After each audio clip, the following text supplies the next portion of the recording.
back four, Walcott on the right, Armstrong on the left, Ward-Prowse on his 26th birthday, and Oriol Romeu at the central midfield pair, with Che Adams and Danny Ings up front. And from one birthday boy to another, Jason Dodd. Very good afternoon. Good afternoon to you, mate.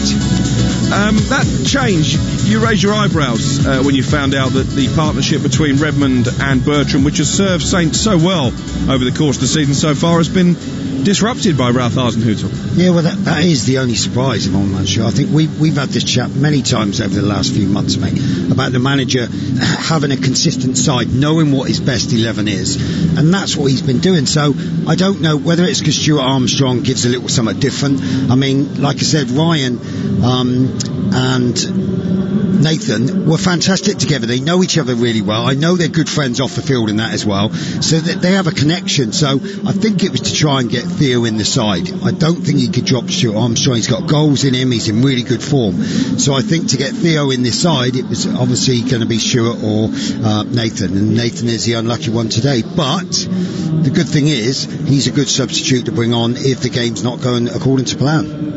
Talk to me about Aston Villa. They've got the best defensive record in the Premier League, only 5 goals conceded so far this season. That's in stark contrast to the last campaign when they let in 67 and had the second worst defensive record. What's different this season? Well, I think they knew them stats. Everyone knows the stats now, so the manager has focused on that. And the good thing is, with the sides that tend to be, you've got to be honest, Villa, you'd be probably looking at the middle group or the top of the bottom group. He realises for them to step up to that next level, they can't be conceding the goals that they were last year. So, rightly so, it hasn't really affected their offensive play because they are still scoring goals as well. And in this league, mate, if you're not scoring goals and you're conceding lots, you're not going to win any games. As simple as that. As Burnley are finding at the moment, they're conceding lots of goals and they can't seem to score. So I think the manager, I really like Dean Smith. I think he's a proper players manager. You can see that, and he looks as though he's one of them that if they need a rollicking, he will certainly give them a rollicking. So they've been a little bit of a surprise package, and like I said, for them to go, I think, second if they get a result today, they'll be looking to bounce back. The previous home game was poor for them. So, but you're going to get that in the Premier League, and I think they've just got to wipe that clean and go into this game knowing, as you mentioned earlier, Southampton, I think in this calendar year they're third in wins behind Man City and Liverpool. So it tells you that especially away from home, Southampton can counter quickly, and they've got a lot of pace in their side, especially with Theo now in there. He's made some shrewd signings as well, Dean Smith, over the course of the transfer window. Martinez has come in and impressed in goal. Ollie Watkins has adapted very quickly to life as a Premier League striker. And Ross Barkley as well has had a bit of a rejuvenation at Villa Park, hasn't he? And I think it's game time for Ross. That's what he needed. The thing is about Ollie, we were expecting him to take a while to settle in. But it tells you, I've read a lot of articles about him, he's a hard worker, he grafts, and it's really nice because he's getting the rewards of the hard work, not just the last 3 months, but probably the hard work that he's been putting over many years, and he's getting all the plaudits and thoroughly deserves it. I was speaking to Ralph Hasenhüttl on Friday afternoon about the partnership that's been developing between Che Adams and Danny Ings, and he was really saying that the way that those two have linked up this season, the goals that they've scored as well, was almost justification for him for the fact that he stuck by Che Adams when he went 29 matches at the start of his Southampton career without scoring. And the hardest thing was he couldn't buy a goal, and like I said, he was doing a lot of work that was going unnoticed, and Danny was getting the plaudits, and rightly so, because he was scoring the goals. But they're a great, like Che's big, strong, powerful. Danny can go in the pocket. They can both work the channels. They're really tough. It's not as if you've got one where you think, okay, I can get the better of him here. They work off each other really well, and I'm just really I knew Danny would score. We know what Danny's about, as simple as that. But Che took a lot of stick early on, and it's really nice to see that he's all the work that he's put in, that he's getting the rewards for it. Well, as I've already mentioned, this is the first of 4 commentaries across the day here on Premier League Live. We've got Everton against Newcastle to come, the big game at Old Trafford, Manchester United versus Arsenal. That's a 4 o'clock kickoff, and then at 7:15 Tottenham against Brighton, rounding off the afternoon. When we come back next, we'll be looking at the best of the weekend so far. Stay with us. This is Premier League Live. As darkness sweeps around the globe at 8 p.m. on the 18th of November, 25,000 people worldwide will pull their running shoes on to hit the road for a virtual 5 or 10k at Run in the Dark. I'm Mark Pollock, and by joining us to Run in the Dark this November, you'll be supporting the Mark Pollock Trust and our charity partner Collaborative Cures, whose mission it is to cure paralysis in our lifetime. Register now at runinthedark.org and get your medal, your flashing armband, and your Run in the Dark virtual timing app. Thank you. Let's talk about you looking after your business. Ford, looking after your vehicle. Let's talk hassle-free Ford leasing. Just a fixed monthly payment, no motor tax to deal with, and no maintenance or servicing to pay on selected plans. Get the Ford Transit Custom from €290 per month. Hassle-free Ford lease. Now we're talking. Search Ford Lease or text Ford to 50015 to speak to us about leasing your next vehicle. Text cost to standard rate. Price quoted for Transit Custom base with no maintenance over 4 years with 3 monthly rentals in advance. 20,000 kilometres per annum. Business users only. Price excludes VAT. Ford Lease is provided by Merriam Fleet Management, trading as Ford Lease. Get ready and hold on tight because the Premier League is here. Which teams will stay on track? And who'll go off the rail? Get the Irish Sun for top transfer news, exclusive star interviews and opinions from the biggest names in football. Plus expert analysis of every action-packed match in our fantastic goals pull-out each weekend. Stay up to speed because you never know what the Premier League is going to throw up. Pick up the Irish Sun today. This is not the time for business as usual. It's time for effort and imagination. It's time to use technology to start your online plans. It's time to work from home to stay in touch. It's time to look to each other. Erscoa Kayla. Ireland is working online with help from Black Knight and .ie, because now we need better than business as usual. Call Black Knight on 059 918 3027 or visit blackknight.ie. 123inc.ie have your office needs covered. So whether you're an accountant, butcher, carpenter, dentist, electrician, florist, graphic designer, hairdresser, journalist, lecturer, musician, optician, retailer, teacher, solicitor, web designer, or yoga instructor, we've got what you need. And we're cheaper than your current supplier. 123inc.ie. For home, for office, for less. Introducing Guardson Sport. Protect your sporting equipment from COVID-19 for up to 14 days with Guardson Sport disinfectant treatment. Ideal in team sport settings with the sharing of balls, rackets, gloves, helmets, and all other sporting equipment. Guardson Sport kills COVID-19 on impact, keeping surfaces free from COVID-19 and other viruses and bacteria for up to 14 days by creating a protective polymer layer on application. For more information on Guardson Sport and other quality assured, certified and approved PPE, visit yourcovidprotection.com. Welcome back to Villa Park, where the two sets of players are out going through their final pre-match preparations. I've just seen Jack Grealish smash the ball into the back of the net from 30 yards. Southampton will be hoping that's the last time he does that this afternoon. Before we focus more on this game, let's take a look back at the best of the weekend's action so far on Premier League Live.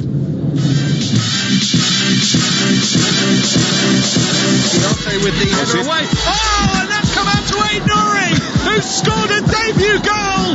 First time, low shot, left-footed from the corner of the 18-yard box. And Guaita is beaten. Neto on the right, Jimenez in all sorts of space, as is Podence. Oh, it was Podence and Jimenez, two of them in the box against one. Nathaniel Klein didn't know who to go to. He went to neither. Podence, half volleys home. Wolves have doubled their advantage. A pointer to Walker, who's in space against his old club. And Kyle Walker, on his 100th Manchester City Premier League appearance, guns the ball into the net. Walker scores against his old team. And finally, having huffed and puffed, City take the lead. It's Sheffield United 0, Manchester City 1. Abrahams lays it up, and there's the shot into the net, and it's Hakim Ziyech who's got his first Premier League goal. And there's the header in Zuma again. What a knack he has this season for finding the net from set pieces. It's an absolute bullet of a header from Kurt Zuma. That's the third time he scored this season. James coming forward for Chelsea finds Ziyech. There's a man out wide. It's Van Aert, and it's 3-0. Cresswell bombing up on the outside. Masuaku centres here. Headed around by Gomez, and a real chance. It's been squeezed in, and West Ham lead within 10 minutes. Pablo Fornals in off the near post, and we could have a shock here at Anfield. Masuaku gets tight to him. Salah hits the deck. It's a penalty. Salah against Łukasz Fabianski. Salah steps up and drives it down the middle, and Liverpool are level. It's 1-1. Shaqiri, edge of the D, tries to help it in. It's Diogo Jota! He's not it out this time. What a signing he's been! The Portuguese pops up in the perfect place, and Liverpool have turned this game around. They lead by 2-1. So that was how the weekend sounded so far on Premier League Live. Neither Liverpool or Manchester City at their fluent best, but both Jason Dodd grinding out 1-goal victories. I guess that's the mark of championship contenders, to pick up 3 points when you're not playing particularly well. Yeah, and I think Pep came out and just said that we're struggling to score goals, which you'd be surprised with Man City and the players that they got, that they would be struggling to put the ball in the net. They're creating lots of chances, but like I said, they're just not putting the ball away. And we mentioned a little bit earlier that, okay, they're strong, they're not conceding goals, and they've got the firepower to score lots and lots of goals, as simple as that. And it's, as you mentioned, it's probably good at the moment. They're not hitting full pace, but they're getting results, and they've had a few little injuries here and there that haven't helped, but it's given players an opportunity to come in. Everyone's talking about Nathaniel, the young lad that came in at centre half, Nathaniel Phillips, and done fantastic. So it gives an opportunity for other players to come in and showcase what they can do. And on the subject of squad players stepping up to the plate, I was a bit sceptical when they paid so much money for Diogo Jota, but he already has come up with some crucial goals, not least yesterday. And like I said, you go, don't get me wrong, Wolves, fantastic club, but going to someone like Liverpool, it's a completely different beast, as simple as that. And you'd expect them to take a little bit of time. I was surprised that he was in the side because of obviously the players that they've got. But like you said, he's been given the opportunity, he scores goals. And I think that's the most important thing. He had one disallowed just before he did actually score. So it tells you that he's in really good form. And the thing is, everyone knows the front three at Liverpool are absolutely fantastic. But he's added a little something different to them now, and they're able to share the goals around a wee bit more. Chelsea comfortable winners against Burnley at Turf Moor. The Clarets banging trouble down at the bottom of the table. Is this Sean Dyche's biggest challenge as Clarets manager? Because they don't look in a great place at the moment, do they? No, and they don't. And like I said, the only good thing about it, what are we, 6-7 games into the season? But like I said, losing quite comfortably in the end, if I'm perfectly honest with you, and not really being a threat. As we mentioned about Villa, they shut up shop at the back and they're not conceding goals and they're scoring, whereas it's the complete opposite for Burnley at the moment, and they are in trouble. I know it's only early days of the season, but they can't keep doing that. They're going to continually lose the game, and the problem is they can't go out and get anyone, so they're going to have to in-house get together, and Sean Dyche is the man, there's no doubt about it. His record is fantastic, but they're just lacking things at the moment. And in terms of Chelsea, was that the first time really that we've seen it click at both ends of the pitch since they spent all that money in the summer? Clean sheet and 3 goals away from home? And I think so, and of Chelsea over the last few years, the problem with Chelsea is they can be fantastic for 2 or 3 games, but then they'll be poor for 1 or 2 games, and that sets you apart from really competing to win the Premier League and being in the top 6, which they will be. So now, are they starting to get up shop? I think they're great. They look to threat going forward. They got goals all over the park, but like I said, defensively now, Thiago's gone in there. I like the lad James and that. They've got really good, strong, quick players. The manager's quite happy with them getting 1-on-1, 2-on-2, because he's putting trust in his defenders. You mentioned Wolves there. They kicked off the weekend with that home win against Crystal Palace on Friday night. They went top of the table briefly. What does that say about Nuno Espirito Santo? Because they've lost a couple of key players this summer. Jota, of course, who we've talked about going to Liverpool, and Doherty as well, who was very much part of the furniture at Molineux. But they're building a new side, they're evolving, and they're picking up wins along the way. I'll tell you, and you would say those two over the last few years have been their best players, as simple as that. So it's like Southampton gone by in many years, where they're a selling club as such. I mean, a lot of them were Southampton reserves, Liverpool, isn't it? So they tend to go up there. So the thing is, they're able to turn. They've obviously got really good recruitment. They're letting players go, but they're recruiting good players to come back in, and it's not meaning that they've got time to do it. They're coming in and hitting the ground running, and like I said, they're third in the table, and they thoroughly deserve to be there. Yeah, I do like Daniel Pedence in midfield as well. 3 more games today. Let's briefly focus on the big game of the weekend, arguably one of the biggest games historically in Premier League history. It's Manchester United against Arsenal, and Mikel Arteta says this is more than just a normal match. I think it's one of the best in the Premier League. The history of this clash is huge. I remember times between Arsene and Sir Alex, and the confrontation with players. They were fighting for the league. It was always really, really tight. So it was probably the biggest clash in the Premier League, and I'm excited to go to Old Trafford. I was speaking to Nigel Winterburn during lockdown about the rivalry between Manchester United and Arsenal, Jason, and he was saying that this was the one game every season that Arsene Wenger really wanted to win. Does the bitterness between the two teams still burn as brightly, do you think? Yeah, of course it does. I mean, I said I'm a Man U fan, as simple as that. And these are the big, it goes back to the Tony Adams and all those days when you were at Highbury and they're coming down the tunnel and you're more or less side by side against the opposition, and there's a Roy Keane incident. Of course it is. It's because these sides should be in the top 3 or 4 every single season. And for Man U to be in 15th and obviously Arsenal to be in 12th, oh my God, the loser of this game, yeah, I mean, it could be a big way back to getting that top 4, getting that top 5. And like I said, they talk about, yeah, I mean, big 3-pointers and that. This is massive. Man United have, in my opinion, they've been poor. They haven't been great. Arsenal, I think, have done okay, but again, they haven't got the results that maybe the performance of the show. But for me, this is a massive game because Man U have got to win this game. So Arsenal, hopefully, will have a little bit more freedom and it'll be an exciting game. Seeing as you've outed yourself as a Manchester United fan, are you Ollie in or are you Ollie out at this stage? I'm always Ollie in. I was lucky enough to do my pro licence with him. What a lovely fella. The way he wanted to set about his philosophy of how he wants to play, it takes its time, as simple as that. And I know he's been there a while anyway, but we're talking years to get what he wants, to get the right players in, to get his style of play that he wants his team to be playing against. So it will get there. I'm just hoping he gets the time to do that. Yeah, they had a fabulous win, didn't they, in the Champions League in midweek. Marcus Rashford, who could do no wrong right now, scoring a quick-fire hat-trick, the first United player to score a treble in the Champions League since Ole Gunnar Solskjaer himself. Coming up at 7:15, we've got Tottenham against Brighton. Gareth Bale could well feature for Spurs in that game, and Jose Mourinho is expecting big things of his new signing. Bale is playing, and we all have not just the feeling but also the data that Bale is arriving. He's working very hard. He is being quite a great example for everybody. A big guy like him traveled to Burnley, stayed on the bench for 90 minutes, didn't play 1 minute. His behavior as a team guy is incredible. His behavior as a Tottenham man is remarkable, and is coming. I can see just with my eyes, but then the scientific data is also coming, and is working very, very well. He's improving a lot, and I think tomorrow we can see already Gareth at a good level, and hopefully he can fly. He is working very, very hard.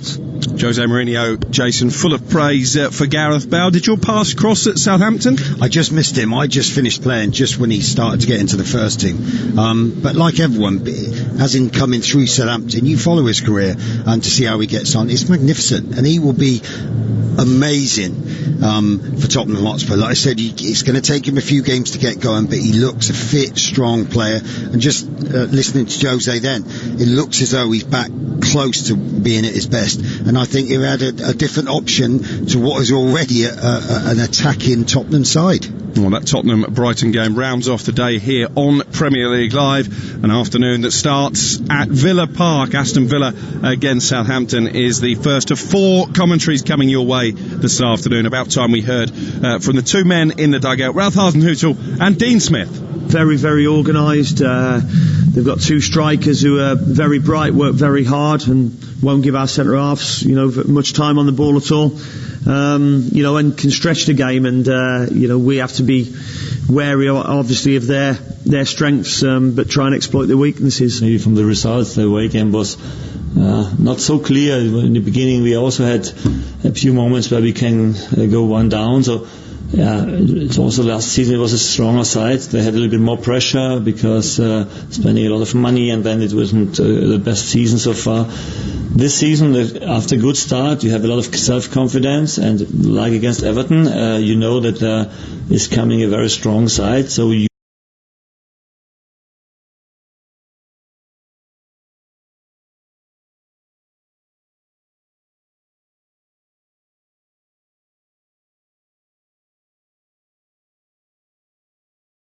an opponent in front that we can really compete with. And I think he's going to prove these critics wrong, and rightly so, because he's very good at his job, and he's proving that now. Nobody wants to get beat by a high margin, but when you do, you probably learn a little bit more about yourself and your players, and they certainly used that result well and turned that around massively. Confident is always such a word of leaning back. Confident, yes. We have self-confidence, yes, but we know how tough it will be on the weekend. I think we have a good chance to take something there if we play like we played last season against them. It was a strong away game from our side, and we must go there with 100% commitment and a good game plan, and then we have a chance. That was Dean Smith and Ralph Hasenhüttl looking ahead to the game that's just about to kick off at Villa Park, an eerie and empty Villa Park, of course. Ralph Hasenhüttl, Jason Dodd, looked at his lowest ebb when Southampton were thrashed 9-0 by Leicester at home a little over a year ago. I know Saints fans hate being reminded of it, but you have to use that game, don't you, as an illustration of just how far your former club have come in the space of 12 months. I actually said on Talk Sport last week, I would be happy as a United fan for Ralph Hasenhüttl to get the manager's job there. Is that over-egging it slightly or not? Well, not really. I think now he's down to 3-1 with the bookies, and they don't tend to get things wrong. Maybe they were listening to me. Well, that might have been it, mate. You might have upset the bookies, and they're thinking, oh my God, we're going to put it down. But I don't see why not. I think we've had this discussion many a time over the last year, mate, that he's understanding that he needs a settled side. The best teams, the Man Uniteds, the Liverpools, the Man Cities, they tinker very slightly.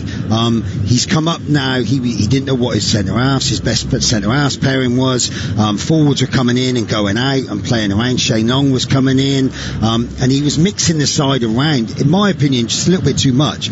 Now, over the last 6-9 months, he knows what his side is. He's 4-4-2. The players know exactly what to do, and I think Dean Smith was fantastic in interviews, more or less saying you find out more about people when things aren't going well, and that 9-0 defeat was a disaster. It sounds silly. I think there was only like 15 attempts at goal, and they scored 9 of them, Leicester, so it told you that on the day they were on form, but it just meant that the manager had to go back to the basics, nail it down and go from there. Great stuff. Jason Dodd, part of our commentary team this afternoon as the players emerge from the tunnel at Villa Park. It's Aston Villa against Southampton. You're listening to Premier League Live. As darkness sweeps around the globe at 8 p.m. on the 18th of November, 25,000 people worldwide will pull their running shoes on to hit the road for a virtual 5 or 10k at Run in the Dark. I'm Mark Pollock, and by joining us to Run in the Dark this November, you'll be supporting the Mark Pollock Trust and our charity partner Collaborative Cures, whose mission it is to cure paralysis in our lifetime. Register now at runinthedark.org and get your medal, your flashing armband, and your Run in the Dark virtual timing app. Thank you. I was never good at spelling. I could read just fine, but I would be afraid if anybody asked me to do anything involving spelling. But since doing the course, all that has changed. I am braver. In fact, I feel braver than ever now. You know, you're never too old to learn. Never.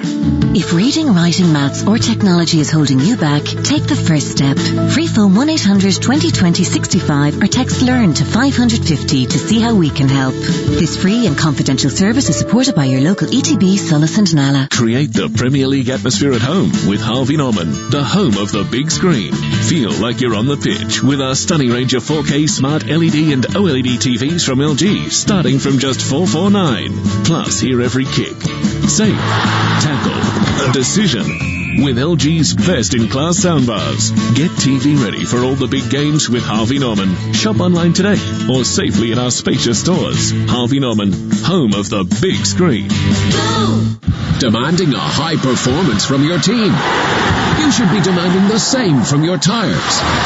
The Irish Tyre Industry Association is urging motorists to stay safe this winter and check the condition of your tyres. You could even be liable for a fine and 2 penalty points if found driving with tyres below the legal tread depth limit of 1.6 millimetres. ITIA expert technicians will carry out a free tyre safety check to ensure your tyres are safe and legal. Visit itia.ie to find your local expert. As Ireland's homegrown insurer, FPD knows it's empowering when someone has your back.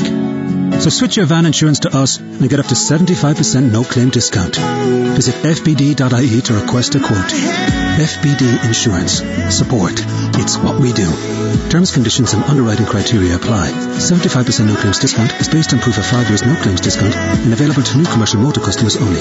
FPD Insurance Group Limited, trading as FPD Insurance, is regulated by the Central Bank of Ireland. Commercial motor insurance is underwritten by FPD Insurance PLC. At Paddy Power, we know competition for the remote control can be fierce at the weekends. So in order to give the non-football loving occupants of your house something to do, here are some of our top suggestions. Go for a walk. Walk the dog. Go cycling. Cycle the dog. Recycle the dog. Just go! All very good options, we say. And that's not the only one. If one leg of your 4+ fold ACCA lets you down, get a free bet on all football leagues and markets. Paddy Power. Max free bet €10. Min odds 1 to 5 on each leg. Online exclusive. Excludes shop bets. T's and C's apply. 18+. Need help? Visit gamblingcare.ie. You are listening to our coverage of Aston Villa against Southampton from Villa Park. I'm your host, Alex Crook. Alongside me is the former Southampton captain, Jason Dodd. This is Premier League Live, and two of the league's most informed teams since last season it was suspended, meeting under slate grey skies in the West Midlands. Only Liverpool and Manchester City have picked up more wins than Southampton in 2020. As for Aston Villa, such has been their progress since narrowly avoiding relegation last season, they have the chance to go up to second in the table if they can come away with all 3 points this afternoon. Before the festivities get underway, two sets of players are gathered around the centre circle for a minute's silence ahead of Remembrance Weekend next Sunday.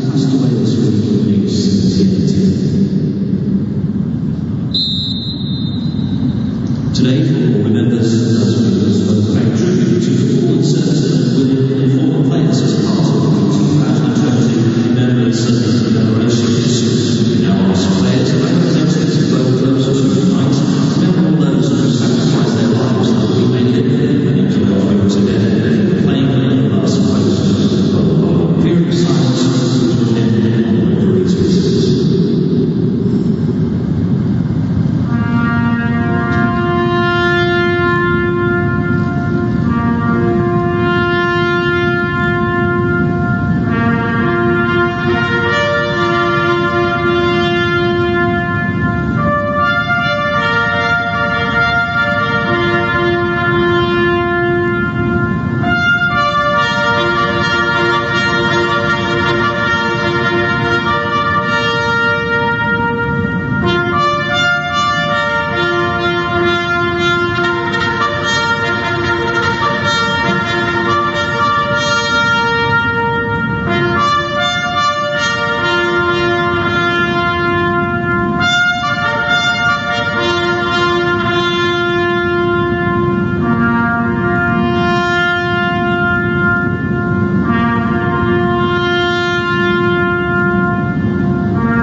The sound of silence is one that we've become accustomed to in these days of behind closed doors football, but that was an impeccable tribute to Britain's war dead and also to Nobby Stiles, the former Manchester United and England star who sadly passed away at the back end of last week. The Southampton players have just gathered in their pre-match huddle. We are just about ready for the first of 4 matches here on Premier League Live this afternoon. Manchester United against Arsenal at 4:30. Undoubtedly the highlight.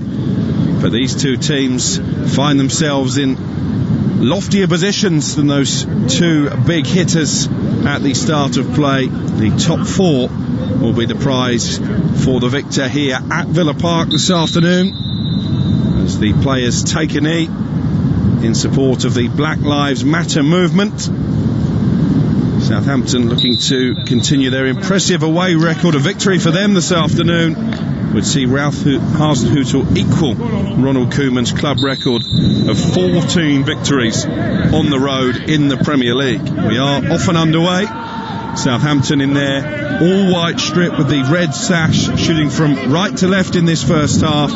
Aston Villa in the claret jerseys with the sky blue sleeves, white shorts and sky blue socks, attacking the goal away to our right-hand side. Villa lining up with Martinez between the posts, Cash, Konsa, Mings and Targett in defence, McGinn and Luiz deepest in midfield. It's Bertrand Traoré making his first Premier League start for the club. Barkley and Grealish in behind. Ollie Watkins up front, completing the home lineup for Southampton. McCarthy, the goalkeeper. Walker, Peters, Vestergaard, Bednarek and Bertrand in defence, with Walcott, Ward-Prowse, Romeu and Armstrong making up a four-man midfield, and Che Adams and Danny Ings, who scored 4 goals in 5 appearances against Aston Villa, leading the line up front. Jason Dodd, the former Saints skipper, is our expert analyst this afternoon. Southampton enjoying a lot of possession early on, Jason. Yeah, they do. They keep the ball really well. It's interesting. We were chatting at the start and we were thinking that Theo was going to start on the right-hand side, but it looks as though it's not. It looks as though he's in the pocket on the left and Armstrong has gone out to the right. So I think he wants a little connection between Ryan and Theo to work. And I think, obviously, you've got Kyle and Armstrong on the other side. Those two will drive inside, and the 2 fullbacks they'll be expecting to bomb on. Here is Yannick Vestergaard, who's enjoyed a bit of a renaissance this season. He was one of the victims of that 9-0 demolition job by Leicester, but starting in the Premier League for the 5th consecutive match. Here is the giant Vestergaard playing it out to the left-hand side, and Bertrand, who loves to bomb forward, trying to link up there with Theo Walcott, and Walcott manages to smuggle it forward to Bertrand, and here's Danny Ings in the penalty area, trying to cut it back for Armstrong, and it was well defended by Tyrone Mings, who concedes the corner. Oh my God, Danny, he's inside the 6-yard box, be it an angle, but you're like, come on Danny, you're one of the best goal scorers in the league. Ryan Bertrand plays a great ball into the left channel, and you can see what Danny was to do, looking to clean it back, but Mings did exceptionally well. But come on Dan, let's have a go at goal. Danny Ings in red hot form, 11 goals in 15 appearances since Project Restart. Only Jamie Vardy has scored more than Ings since the start of last season. It was unselfish play. Maybe should have gone for goal. Ward-Prowse with a corner, it bounces off Che Adams and it bounces in. Southampton in front inside 3 minutes. Danny Ings, I think, got something on it at the near post. Vestergaard nodded it goalwards, and it may have struck Che Adams as well. We're watching a replay. It's an own goal, I think, off Ezri Konsa. I think it comes off Shea, goes back onto him and then goes into the corner. I mean, the thing is, this is what Southampton are like. The delivery from James is just fantastic. They work it really well. They're looking in that 6-yard box, and like you said, Danny had a slight little flick. You've got to say it's very lucky, but like I said, it's a fantastic start for Southampton. And to be fair, Villa have worked on all week the set plays, because they know that James Ward-Prowse is exceptional from it. And again, Danny got goal side, and it was a free header, which they won't be too happy with. They are having a check. A VAR check for a possible offside against Che Adams, and I have to say, looking at the replay, I think this is going to be ruled out. Yeah. They haven't drawn the lines yet. It's very tight as Danny Ings flicks on the header. Is he in line? But is his with foot, Ollie Watkins, or is he just beyond the last man? His arm, I think, is where they're going on to now. His arm is in the position that's offside. His toes, I think, are together. But like you said, even though it's come off the defender, Shea's obviously gone towards, I think Luiz, I think or is it Konsa? He's gone towards him, and it's came off Shea, back onto him and gone into the goal.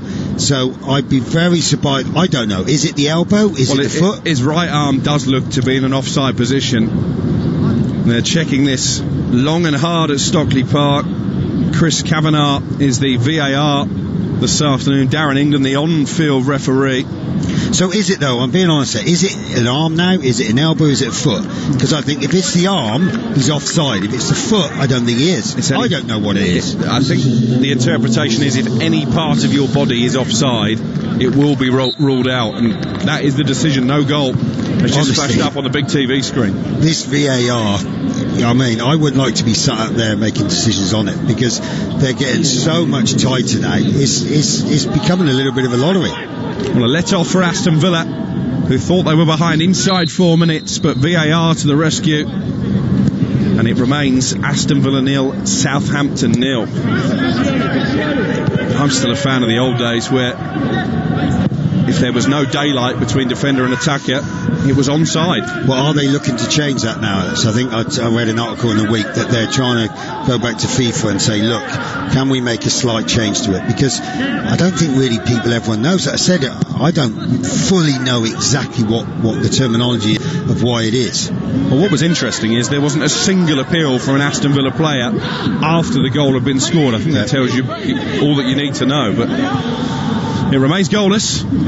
Aston Villa, buoyed no doubt by that decision, haven't made a very sluggish start. You can hear Dean Smith trying to cajole his players on from the sidelines as Kyle Walker-Peters clears it right-footed for Southampton, but Adams there just bundling over Konsa. It's weak defending, and they're coming forward again here, Southampton. Danny Ings on the edge of the area, into Theo Walcott, lifts it goalwards, and it's over the crossbar. Again, Villa can't be giving the ball away. I think it was Konsa again, making a challenge with Che Adams. He was too strong. Into James, back into Danny, who put it into Theo. Great first time. You could see what he was looking to do and bend it into the corner, but just clipped the top of the bar. So close there, Theo Walcott, to what would have been his first Southampton goal in 14 years. As Jason Dodd has articulated, the ball just ricocheting off the top of the bar and behind for a goal kick, but it's been a really bright start from Ralph Hasenhüttl's men here at Villa Park. 0-0 the score, 7 minutes played. And I think that was a problem for Villa in the last game against Leeds, where they kept giving the ball away. Now, if you're playing sides that counter-attack as well as Southampton do, you're going to put yourself in problems straight away. Like, you're not forcing Southampton to play fantastic football. You're giving the opportunity by giving the ball away. They've got to stop doing that, because Southampton will make them punish. Here are Villa trying to just get a feel of the ball, really. Matty Cash, the summer signing from Nottingham Forest, plays it back to Ezri Konsa, who's had a nervous start. That's a good ball out the left-hand side, though, and flicked onto Grealish by Matt Targett inside the Saints penalty area. Grealish was clearly offside. It took an age for the referee to spot that, and it's going to be a free kick for Southampton. And that's what I thought Southampton were going to do, as in their fullbacks getting higher up the field. Villa were excellent. They looked to cross the ball, diagonally go across the ball. Matty Targett had acres of space. Great first time touch, but like you said, 10 seconds later we knew he was offside. And it will be McCarthy to take the free kick. 3 clean sheets in his last 4 games. We've got 2 of the informed goalkeepers at either end. Martinez has kept 3 shutouts in 5 appearances so far in an Aston Villa shirt. I was speaking to Bob Wilson, the former Arsenal goalkeeper, and goalkeeping coach a few weeks ago, and he was saying that, in his opinion, Arsenal got rid of the wrong goalkeeper. Martinez is a better all-round player than Bernd Leno. Would you agree with that, Jason Dodd? It's a little bit tough, but if Bob's saying that, then you've got to take notice, as simple as that, because he knows a wee bit more better than I do. But it just tells you that if you've got someone like that saying what a fantastic keeper is, he looks controlled, he can spray balls around as he's doing now, across the pitch to Matty Targett, left back.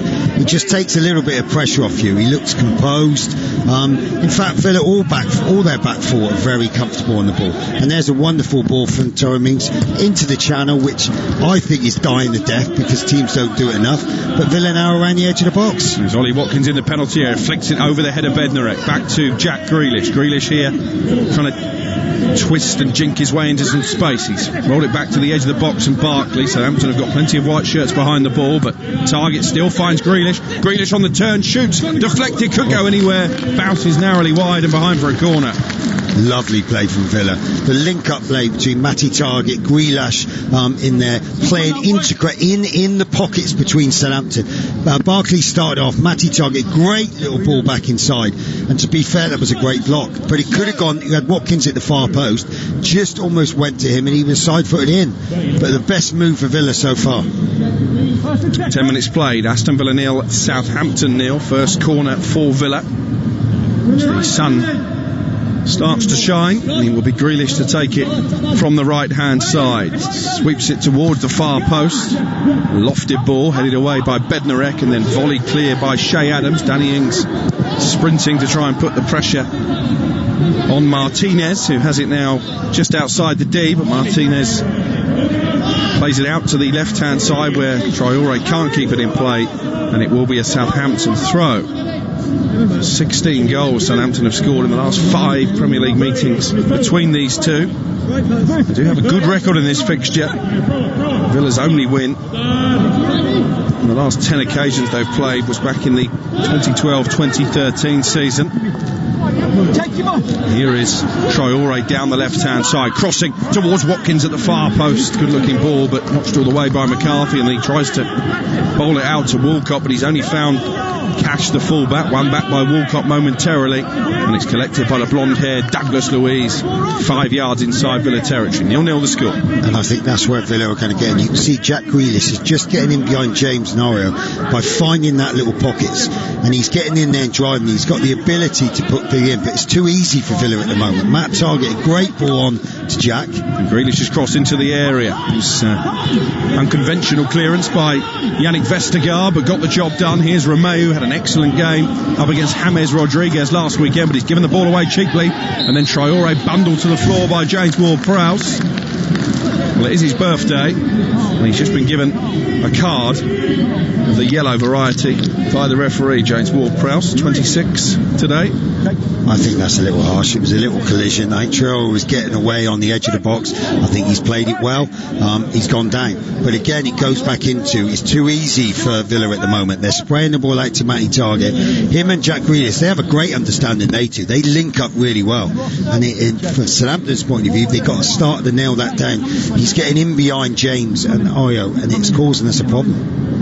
Yeah, and it's a free kick here within range for Ross Barkley. Alex McCarthy crouched up against his right hand post, just organising a 4-man Southampton wall. But isn't it great? You can hear it now. Like normally when fans are in there, you can hear him say, look, it's 4 in the wall, James be on the side, don't be in my way. I mean, it's fantastic. Yannick Vestergaard, by far the tallest of the 4 players in that wall. He's like a skyscraper.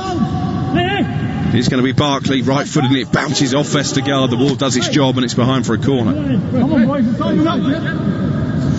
After a good start for Southampton, I think you just heard there, Jason Dodd, one of the Saints players, just saying, let's liven up a bit. Mm-hmm. Yeah, they had the best of the start, but Villa are getting back into it now. And to be fair, it's a worrying thing that Jack Grealish finding them little pockets. They need to try and nail that down. Or they've got to keep the ball, and then it just doesn't let him get onto the ball. A short corner routine, and here is Grealish in the penalty area. Shoots goal, was blocked by Danny Ings of all people, and then hooked away by James Ward-Prowse. This is a really good spell of pressure from the home side, and Jack Grealish, the man wearing the captain's armband, is very much at the centre of it. It's going to be a throw-in taken by Matt Targett, the former Southampton Academy product. Played 63 games for his hometown club before being sold to Aston Villa for £17 million at the start of last season. I think from a Southampton point of view, we're a little bit disappointed because the problem was you've got Ryan, who is, in my opinion, one of the best fullbacks in the country, but he just couldn't, feel that he would get enough games. So I liked it. He wanted to be playing in the Premier League. He just didn't want to be a squad player and get a few games here and there. So fair play to him. He went to Villa, and really he's been fantastic since he's been there. So from his point of view, he's playing in the Premier League week in, week out, so it was a great move for him. Hause and Heaton out on the edge of the technical area, screaming instructions as McCarthy prepares to play the ball forward from the right back position for the visitors, looking for Che Adams, headed clear by the aforementioned Targett, one back by Armstrong over on the far touchline, and Adams dropping deep into midfield. That's what I have noticed this season, that Danny Ings at times has taken up that number 10 role, much like Harry Kane at Spurs, being more of a creative influence, not just a goal scorer.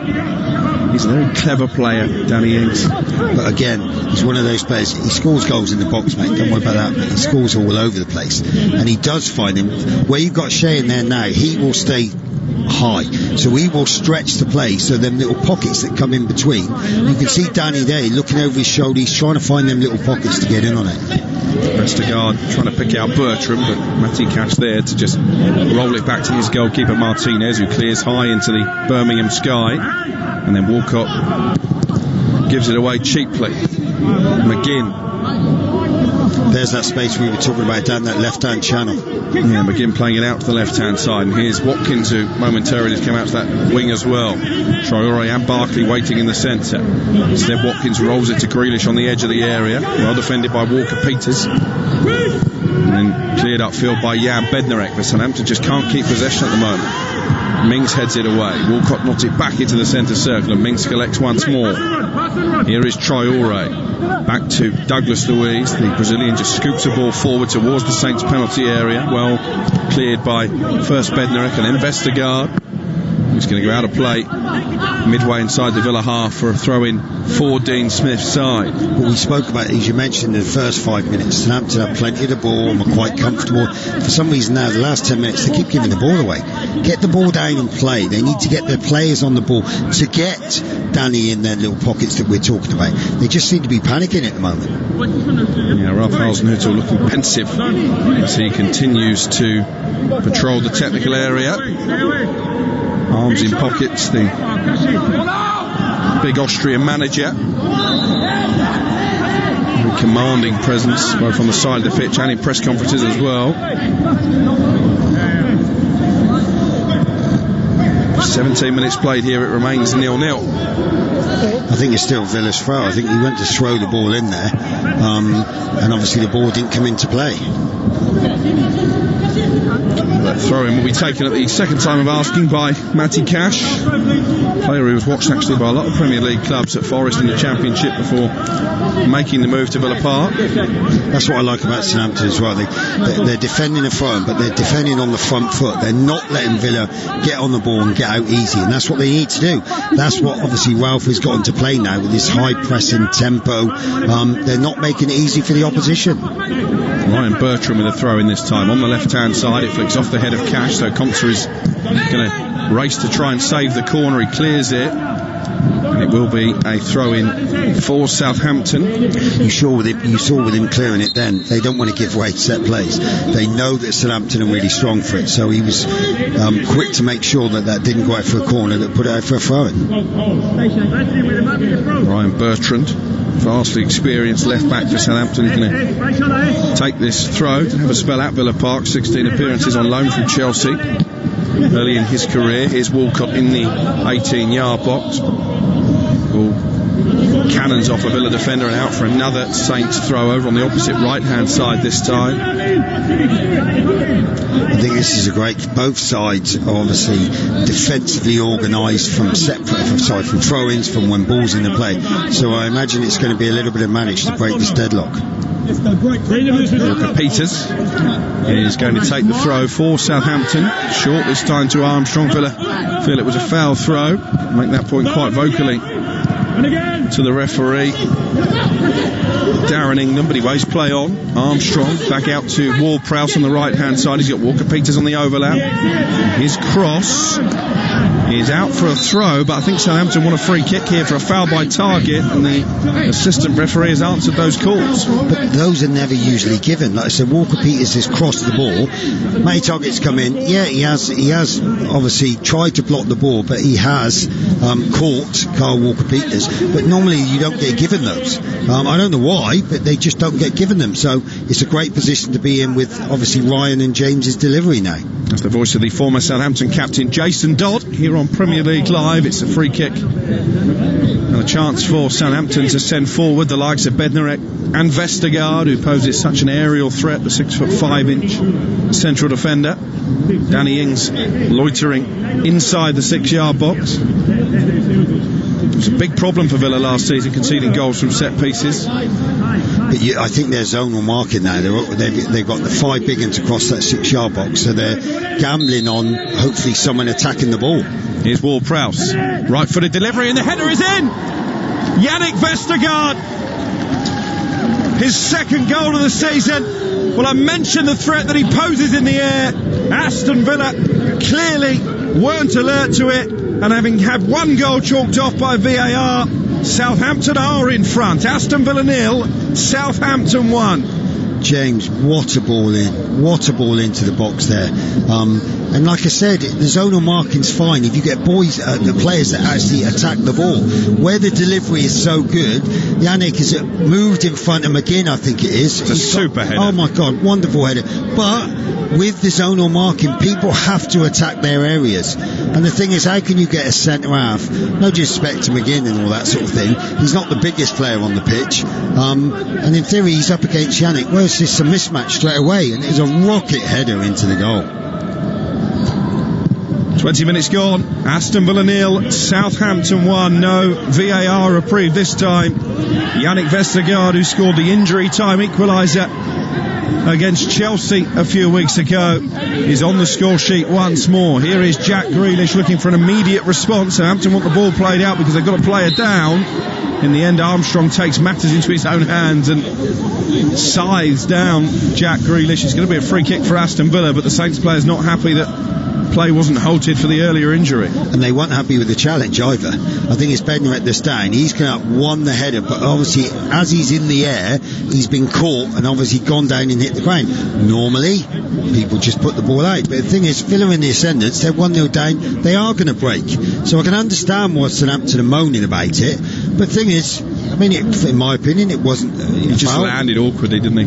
On his head as well. And normally, when it becomes a head injury, straight away, the officials tend to stop the play. But I can understand why Villa played on, because they were in possession of the ball. They do have Jack Stevens on the bench, Southampton, but I think they would be loath to break up this partnership between Vestergaard and Bednarek. But he looks in some discomfort, a shake of the head from Ralph Hause and Heaton.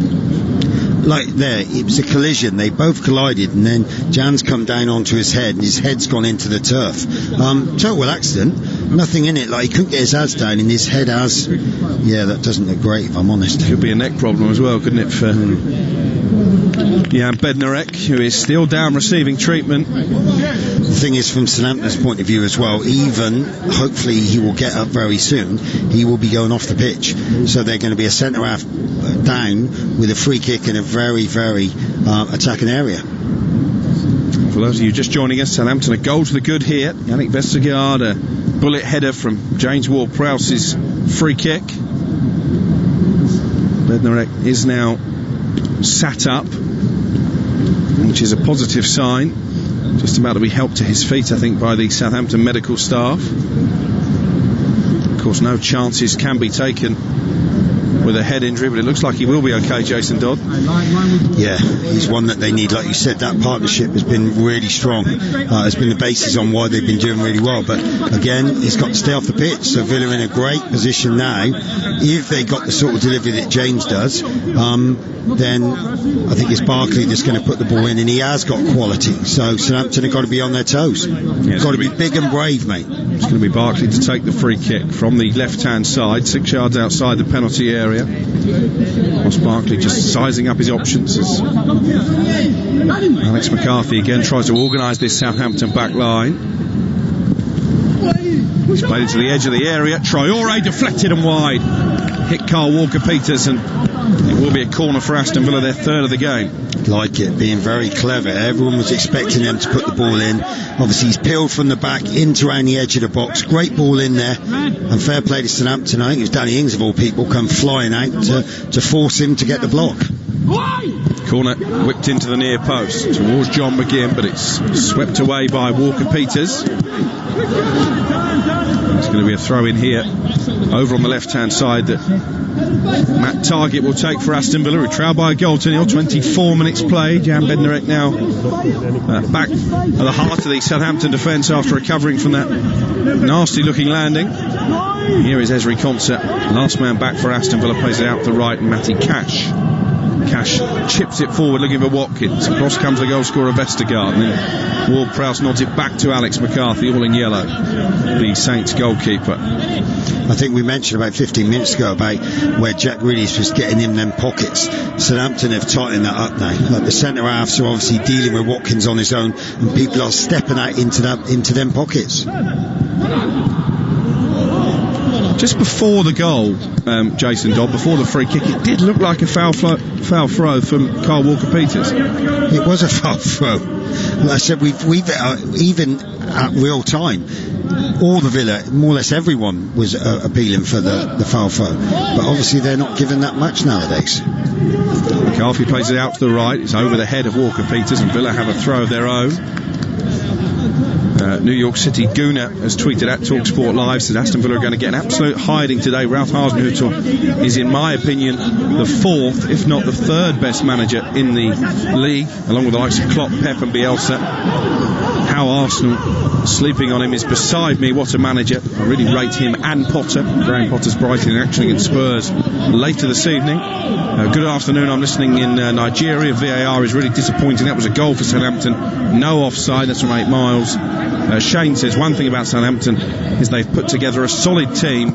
They will do well this year. Credit to the club for standing by their manager, who will deserve a big job in the future. Really echoing what Jason Dodd and I were saying in the build-up to kick-off.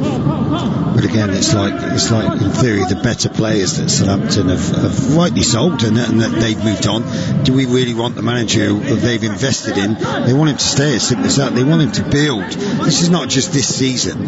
This is hopefully going forward over the next 2, 3, 4 years, where they can build a solid foundation and see if we can push to get in the top 6 or the top 8 and then challenge in other competitions. He's heavily involved in all aspects of the club as well, Ralph Hasenhüttl. He signed a new 4-year contract just after lockdown, and he's been revamping the way that the academy sides play and coming up with a blueprint really that can be used right through the age groups, showing his commitment to the cause. Here is Douglas Luiz trying to play it forward from McGinn. Sliding in was Bertrand this time, but Villa has still got the ball with Traoré, who's come out to the right and then had to play it out because I think he's got an injury. So over that was a very bad ball. He's gone down on his haunches. Now, whether it was his thigh, I don't know whether it was his thigh or his groin that he was holding, but he does look in a wee bit of pain in that there.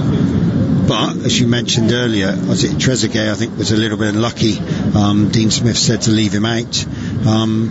But, like I said, Traoré, by all accounts, the last 8 days, training-wise, has been fantastic, and that's why he deserved the slot. So it won't be a massive issue for Villa, because Resner know what to do when he comes on. Well, it was innocuous looking, wasn't it? He's just pulled up there as he was running to get onto the pass on this near touch line. And I think Dean Smith may be forced into an early change. Traoré is indicating that maybe there's a problem with his calf. Southampton leading here at Villa Park by a goal to nil. Ward-Prowse with a free kick. Perfect delivery as ever. And Yannick Vestergaard climbing above everybody in claret and blue and planting a bullet header beyond Martinez. But John McGinn, great player that he is, his strong point is not in the hair. You can't have a 6'5" centre half coming up against maybe just under 6 foot, maybe not even that, 5'10", 5'11". You can't have that. And that is the only problem. We spoke about the zonal marking. If you don't get people that attack their zone or their area, then you are going to get penalised, because the pace of the delivery from James is going to cause problems. Trezeguet is stripped and ready to come on, the Egyptian. Yeah, he's definitely coming on now, mate. Yeah, Traoré making his first Premier League start for Aston Villa, but that has come to a premature end. Only 29 minutes in, and the Burkina Faso international hobbles back towards the dressing room area. Trezeguet, who scored 3 goals in his last 10 matches, is coming on. So Villa now with the same 11 that started the game against Leeds last week, ended in a 3-0 defeat. But again, like I said, one of the gents was saying that Villa are in for a little bit of hiding. I think that's harsh. I think up until the goal, Villa were we're edging it. But again, Jack Grealish, too easy from a throw-in to get in. And Kyle Walker was way too tight. He's just rolled him, and it's a soft free kick to give away. He was going nowhere. It's been a stop-start game, really, in many ways. Half an hour in, 1-0 Southampton lead. Raphael sent us greetings from California, hoping for a 0-0 draw, just for the sake of his fantasy team. Well, that has already gone by the wayside, and also DJ Keefe has sent a nice picture of him listening from his balcony in Miami. As a neutral, he's hoping for an equaliser and an old-school punch-up. Obviously been watching too much of Jason Dodd. Here comes the free kick. Barkley puts it straight into the arms of a grateful McCarthy. I think he was just trying to curl one into that gap between the defence and the Southampton goalkeeper, but he oozes confidence at the moment, Alex McCarthy. But again, why are they not getting people in? You know where he's going to put that. Where it went was exactly where he wanted it to go. Nobody was attacking in front of the keeper. All it would have been was slight deflection. It would have been in the back of the net. But people don't gamble. The quality of the delivery from the set play deserved the goal, but nobody was willing to gamble to get in there. Here's Vestergaard in the blue boots, back inside the Southampton penalty area. Half an hour gone. Villa 0, Southampton 1. Saints unbeaten in their last 5 visits to Villa Park, and looking to add to that run and in turn add to their best start to a Premier League season in 6 years. Gone through plenty of managers since then, since the departure of Ronald Koeman to Everton. Finally, in Ralph Hasenhüttl, they seem to have found someone who can steer the club back towards the upper echelons of the Premier League, because of course under Ronald Koeman and even Claude Puel in his first season, they were very much European contenders, Jason. Yeah, I mean, and that's from a supporter's point of view. You hope in the last year the progression that they've made. That's. I mean, we're not just here to play games in the Premier League and finish mid-table. I mean, the manager's able to build a squad together now, and a good 11 that can go out and win games against the best sides. Beating Everton last week, it's proven that they have got the ability to do it, but it's whether they're going to have the time. Here's Walcott. He's been bundled over right on the edge of the D, and this is perfect range for the birthday boy James Ward-Prowse. He did well there, Walcott, drawing the challenge from Douglas Luiz. But both him and Stewart, they're not playing at 4-4-2, they're not playing like wide players, they're coming in them pockets, and the problem with Villa at the moment is they're getting into those little pockets and driving. You knew as he received that ball then that he was going to get a free kick, because he was looking for it, but you can't get Theo Walcott driving inside on his right foot, because he has got the ability to punish you. Ward-Prowse has placed the ball down, the Southampton captain. Do you know what, I saw him in the warm-up 20 minutes before the game, putting balls exactly where they are now and bending them in, and I tell you, I saw him take about 3 or 4, and every single one hit the target. So problems maybe here for Emi Martinez. He has scored 6 free kick goals in a Southampton shirt. Only the great Matt Letizia with 7 has more in the Premier League era. And do you know what, he doesn't just turn up and do it, mate. He works so hard at this side of his game. Like I said, he took 3 or 4 obviously before the game. It's a long run up from Ward-Prowse. It's going to be right-footed, and he's curled it over the wall and in. Gosh, the birthday boy doubles the lead for Southampton and joins the great Letizia with that number of 7 free kick goals in the Premier League. It was an absolute peach, right-footed into the top right corner. Delight for Ward-Prowse, delight for Hasenhüttl, despair for Villa. It is Aston Villa 0, Southampton 2. The power that he's able to generate, get it up and over and down, but whipped as well. Absolutely magnificent goal. Nothing Martinez can do. And again, this is what we said about Villa. You can't keep giving Southampton set plays, corners, free kicks in and around the box and wide areas, because they've got someone like James Ward-Prowse, who in my opinion is the best in the Premier League. A terrific free kick goal from James Ward-Prowse, and Southampton on their way surely to 3 more points away from home, although that's a bit of a risky challenge from Bednarek on Watkins. I think VAR may well have a look at that next time there's a stoppage in play. Grealish meanwhile has got into a tangle with Walker-Peters and won a free kick. And you can hear Grealish's frustration. Apologies for the industrial language. But again, it's one ball. Tyrone Mings, left foot ball into Watkins. I must say, I'm just watching a replay of the Bednarek incident. Alex, you tell me, he wasn't looking at the ball, he just smashed him in the back. I think it was clumsy, to say the least, but VAR presumably have had a look at that and decided there is no case to answer. How can you say from that there is no case to answer? I don't understand. I mean, Watkins is looking at the ball, Jan Bednarek is not, and he's just ploughed into the back of him. Well, here comes Barkley with a free kick for Villa. They need something to give themselves a foothold in this game. Towards the near post, headed up and away by Danny Ings, and Ward-Prowse completes the clearance, nodded away. And then Targett leaping with Walcott. Walcott lands awkwardly, but Southampton have still got the ball. Che Adams sprays it out to the right-hand side, and Armstrong. Douglas Luiz snapping away at the challenge. It's going to be a Saints throw. Ralph Hasenhüttl still cajoling his players on. It's a terrific free kick from Ward-Prowse, and I mean, you played with one of the very best of that in Matt Le Tissier. How do the two compare?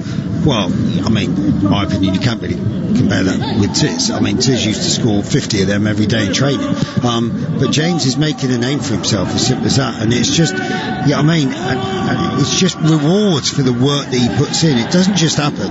He's on the training ground daily doing these sort of things. And this is why it's great when it comes to match day that he's able to show everyone how good he actually is. Just to be compared with Matt Le Tissier is fantastic. I think he's due a testimonial as well next year. James Ward-Prowse, having come through the ranks, the latest product of a pretty fertile production line at Southampton, likes of Gareth Bale and Walcott, of course, Luke Shaw. Yeah, but the thing about James, like I said, he's playing week in, week out. As simple as that. That's why he's on, the fringe of the England national team. As simple as that. And it's not just set play. Don't get me wrong, his set plays are magnificent, but he's an old head on young shoulders. He's only 26, I think, today, but he's been like that since he was 16. I mean, I had him at a young age. He was like that then. He was a dream as a manager or coach because he was so coachable, and he wanted to learn and he wanted to improve. He's a consummate pro, isn't he? And I remember Ronald Koeman once telling me that he's the type of lad that you would want your daughter to bring home, and that's quite some praise from the former Southampton manager. If I'm being honest, mate, I don't want my daughter around any footballers, but there you go, that's just me. 37 minutes played, Aston Villa 0, Southampton 2. I don't really know where to go with that, to be honest. But it's been a good away performance again from Southampton. They've become specialists at picking up points away from St Mary's. Not always found it so easy at home in recent seasons, but on the road they've been different class. Here is Trezeguet playing a good ball out to the left, and Grealish. Watkins waits in the centre. Grealish taking on Walker-Peters, going round the Southampton defender, and in slides Danny Ings and concedes a corner. Danny Ings is absolutely magnificent. He felt there was a foul, but I think it was Danny and Theo Walcott collided together, but then he has sprinted 50 yards back and has made the block to go out for a corner. I mean, that tells you everything about the man. Just being called over by the referee because he was unhappy, quite vocal in his protest at the free kick not given at the other end. Just being told to calm down, I think. It's going to be another set piece for Aston Villa. Southampton has defended them well so far. Grealish there appealing for a handball off Danny Ings. Don't tell me VAR are looking at that as well. It doesn't look like it. So the corner will be taken by Barkley. 2-0 Southampton lead. Header from Vestergaard, a free kick from Ward-Prowse. In comes the corner from Barkley. Loops up in the air and it's headed down by Ezri Konsa. Watkins was offside inside the 6-yard box. Good save by McCarthy anyway, and it will be a free kick for the visitors. Sorry, Alex, I think that's the difference there. That Southampton is zonal as well, but they've got Yannick and Jan Bednarek in the key areas, so when they're floating the ball up, you've got real good strong headers of the ball attacking it. So if they are going to win the header, that they are then, Southampton push out as well. They don't leave people on the post, and I think it's fantastic because if they've had someone on the post, he would have been onside then. Forward it goes from McCarthy. Romeu nods it towards the Aston Villa penalty area, and then Romeu out jumping McGinn on halfway. It's played forward by Tyrone Mings, and here's Matt Targett. He'll scoop ball over the top, looking for the run of Barkley, but it's controlled neatly on the chest by Bednarek, and he hoists it back into Villa territory. Here's James Ward-Prowse just inside the Saints half. Down the line he goes for Adams. Peeled up that right hand side and he's trying to knock it around Mings, but knocked it out of play, and Villa have a throw. 6 minutes of the first half remaining. But you look then, James has played it out to Shea. They've got 5 bodies bombing forward, Southampton. But I said they're not just sitting back now on this 2-0. They want more. They're looking to bomb on and put this game to rest before half time. Walker-Peters playing it back to McCarthy once more. These are worrying times for Aston Villa after a good start to the season, losing 3-0 against Leeds last time out and 2-0 down before half-time in this one. And to be fair, Southampton, they just look in total control at the moment. They're keeping the ball, they're making Villa run around. Villa are getting frustrated. I think McCarthy, I don't think he's had a save to make at the moment. Okay, Villa have had some set plays in really good areas, but haven't really been able to get past this solid zone marking that Southampton have got. Well, I think Vestergaard, when he first came into the team, it was the win at Burnley, wasn't it? And he always tends to play against Burnley because, of course, they pose such a threat in the air, but he did well enough to keep his place, and he's forming a pretty solid partnership now with Bednarek.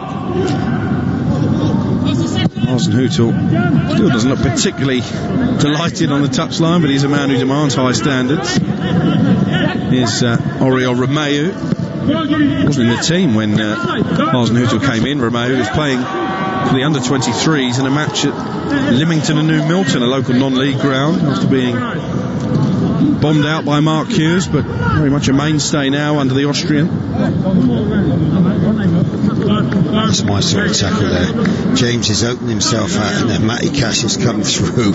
Took the ball cleanly, but obviously just let him know that he was there, followed through with his left leg. I don't think James was too happy with that. Throw in that Bertrand has taken for Southampton. Shea Adams using his strength to hold off Grealish, and then Romeu switches the play out to the right hand side, but it's over the head of Armstrong, who will race across and keep the move alive. Forward it goes to Walker-Peters, and Tyrone Mings slides in and makes the challenge and concedes a throw. There's a lot of anger, angst in this Aston Villa side this afternoon. I think you would be, mate, if you're 2-0 down. And I think they're getting frustrated because Southampton are playing well, so they're not able to get near the ball. When they are getting the ball, they tend to give it away a bit too quickly.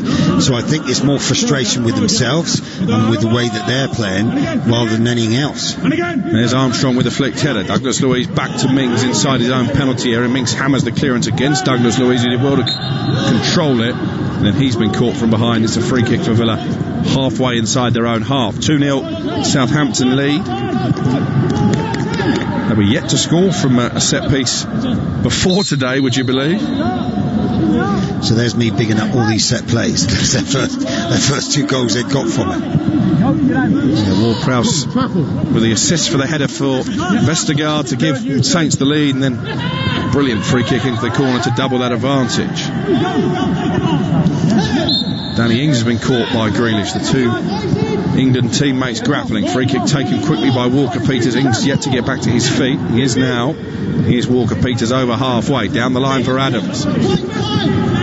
Danny Ings joining the attack belatedly. In comes the cross. Oh, that's a clear handball from Matty Cash. Oh my gosh. And it was going to fall kindly for Theo Walcott. Not totally sure what Matty Cash was thinking. It's a yellow card only. He might be a bit fortunate to escape a red. He got caught under the ball there, and that was going to be straight on Theo's chest, and he'd be in on goal. And I know it's coming across the field, but he just got caught under the ball, realised that he'd been caught up there, and stuck his hand up. I mean, that great ball from Shea, but I don't get that. I mean, Theo, surely that's stopping a goal-scoring opportunity, is it not? Well, he would have just taken the touch, and he's in the centre of the goal. Mind you, it's James who on the edge of the box. It's going to be 3-0. It's a bit closer in this time. It's inside the D, but again, it's in a very central position, so Ward-Prowse will have the option to go either side. Do you know what? He's going to give him the ice, Alex. So the keeper's going to take a little, because it's central slightly to the right. The keeper, in my opinion, after seeing one put in the top corner 10 minutes ago, he's going to take a little step left, and I'd be very surprised. Oh my God, that's why like, very rarely would you have the wall on the left-hand side. I know it sounds silly. I mean, James, you would normally have the wall on the right-hand side. So I don't really understand. I've taken the odd free kick, maybe not as well as James, but then again, this would encourage you to go over the wall and to go into the right-hand top corner. That's my opinion. What do you think, Alex? I think he might go for the same corner again. But, I mean, players are going to be in the way. He could side foot this to keep Martinez left, and it would be a simple side foot goal. He could go under the wall. He would expect it to jump. Here is Ward-Prowse, right footed again, and he's done it again. The same corner and the same outcome. It is turning into the perfect birthday for James Ward-Prowse. 2 brilliant free kicks, and it's Aston Villa 0, Southampton 3. I don't know what to say. It's just magnificent. I mean, just before he just looked as though he was going to score the goal. I know it sounds silly. He just looked, and again, unbelievable.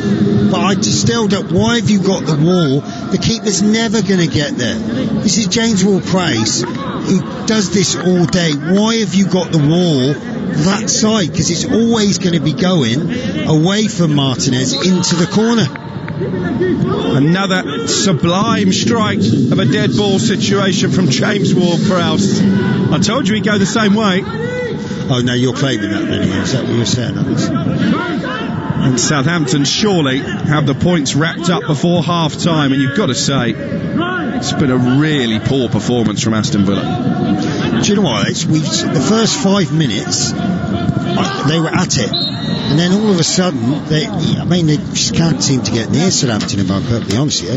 Southampton have controlled the game and have played it at their pace. And I think that's what Dean Smith is going to be chatting to the players. I mean, Southampton are just dictating the play. Villa can't really get in. The likes of Barkley's and Grealish, they can't really get in the game. And I feel for Watkins, because they tend to be linking up a little and then going long. Well, Yannick Vestergaard and Bednarek, that's them all day long. That's what they want. That is their strength. Here's Walcott for Southampton. The perfect first half as far as Ralph Hasenhüttl is concerned. We're into 2 added minutes. We've played one of those already at the end of the opening 45. James Ward-Prowse with a deadly free kick double has really put the visitors in complete control here in the Midlands. That'd be interesting. Obviously, they were forced to make one change already. I mean, what more can he do? Mohamedi, you've got Horahan and that on the bench. Are they going to get that? I think he's got to get someone up with Watkins. He's up there on his own, and I know we're looking at Grealish to try and get in them pockets, but they haven't been able to do it. Shay Adams looking for Danny Ings. Targett comes across and clears the ball into the stand, and it's the last action of what's been a super first half for Southampton, having had an early goal ruled out by the most narrow of offside calls by VAR. They did take the lead through Yannick Vestergaard's header from a James Ward-Prowse corner, and it was all about Ward-Prowse, the captain, after that. Not one but 2 blistering free kicks into the corner. A look of satisfaction on the face of Ralph Hasenhüttl as he makes his way back to the dressing room. Southampton 45 minutes away from going into the top 4 in the Premier League. It is Aston Villa 0, Southampton 3. You are listening to Premier League Live. As darkness sweeps around the globe at 8 p.m. on the 18th of November, 25,000 people worldwide will pull their running shoes on to hit the road for a virtual 5 or 10k at Run in the Dark. I'm Mark Pollock, and by joining us to Run in the Dark this November, you'll be supporting the Mark Pollock Trust and our charity partner Collaborative Cures, whose mission it is to cure paralysis in our lifetime. Register now at runinthedark.org and get your medal, your flashing armband, and your Run in the Dark virtual timing app. Thank you. Let's talk about you looking after your business. Ford, looking after your vehicle. Let's talk hassle-free Ford leasing. Just a fixed monthly payment, no motor tax to deal with, and no maintenance or servicing to pay on selected plans. Get the Ford Transit Custom from €290 per month. Hassle-free Ford lease. Now we're talking. Search Ford Lease or text Ford to 50015 to speak to us about leasing your next vehicle. Text cost to standard rate. Price quoted for Transit Custom Base with no maintenance over 4 years with 3 monthly rentals in advance. 20,000 kilometres per annum. Business users only. Price excludes VAT. Ford Lease is provided by Merriam Fleet Management, trading as Ford Lease. Get ready and hold on tight, because the Premier League is here! Which teams will stay on track, and who'll go off the rail? Get the Irish Sun for top transfer news, exclusive star interviews and opinions from the biggest names in football, plus expert analysis of every action-packed match in our fantastic goals pull-out each weekend. Stay up to speed, because you never know what the Premier League is going to throw up. Pick up the Irish Sun today. This is not the time for business as usual. It's time for effort and imagination. It's time to use technology to start your online plans. It's time to work from home to stay in touch. It's time to look to each other. Erscoa Kayla. Ireland is working online with help from Black Knight and .ie, because now we need better than business as usual. Call Black Knight on 059 918 3027 or visit blackknight.ie. 123inc.ie have your office needs covered. So whether you're an accountant, butcher, carpenter, dentist, electrician, florist, graphic designer, hairdresser, journalist, lecturer, musician, optician, retailer, teacher, solicitor, web designer, or yoga instructor, we've got what you need. And we're cheaper than your current supplier. 123inc.ie. For home, for office, for less. Introducing Guardson Sport. Protect your sporting equipment from COVID-19 for up to 14 days with Guardson Sport disinfectant treatment. Ideal in team sport settings with the sharing of balls, rackets, gloves, helmets, and all other sporting equipment. Guardson Sport kills COVID-19 on impact, keeping surfaces free from COVID-19 and other viruses and bacteria for up to 14 days by creating a protective polymer layer on application. For more information on Guardson Sport and other quality assured, certified and approved PPE, visit yourcovidprotection.com. Welcome back to Villa Park. A fabulous first half if you are a Southampton supporter. A really torrid one if you are of Aston Villa persuasion. Let's get the best of the action from the opening 45 minutes.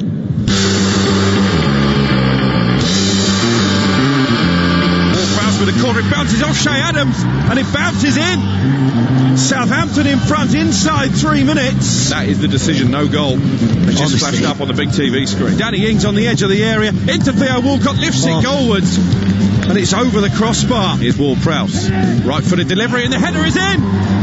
Yannick Vestergaard, his second goal of the season. Well, I mentioned the threat that he poses in the air. Aston Villa clearly weren't alert to it, and having had one goal chalked off by VAR, Southampton are in front. Long run up from Ward-Prowse. It's going to be right-footed, and he's curled it over the wall and in. Gosh.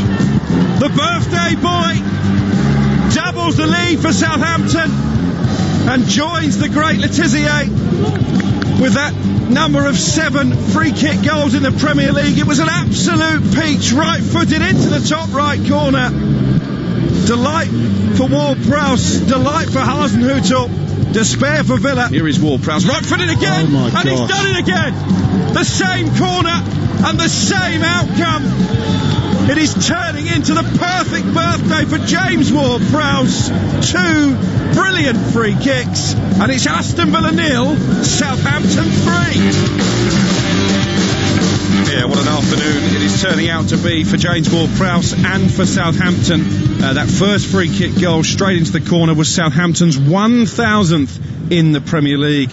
And James Ward-Prowse, personal favourite, you may remember it, Jason Dodd, Matt Letizia flicking the ball up from a free kick and volleying it home against Wimbledon back in 1994. Yes, I was playing in that one, mate. It's quite funny because I saw him do an interview the other day, and he said it was the only time he ever did it. For some reason after that, after scoring a wonderful, like a scoop up and a volley, he never did it again. And you're like, why? Because you got success from it. But I mean, I was very lucky enough, like I said, to play with him for a long time. We saw that daily. But like James, I mean, you can't, from Villa's point of view, you can't be giving free kicks away in that area because he's just proven the quality that he's got.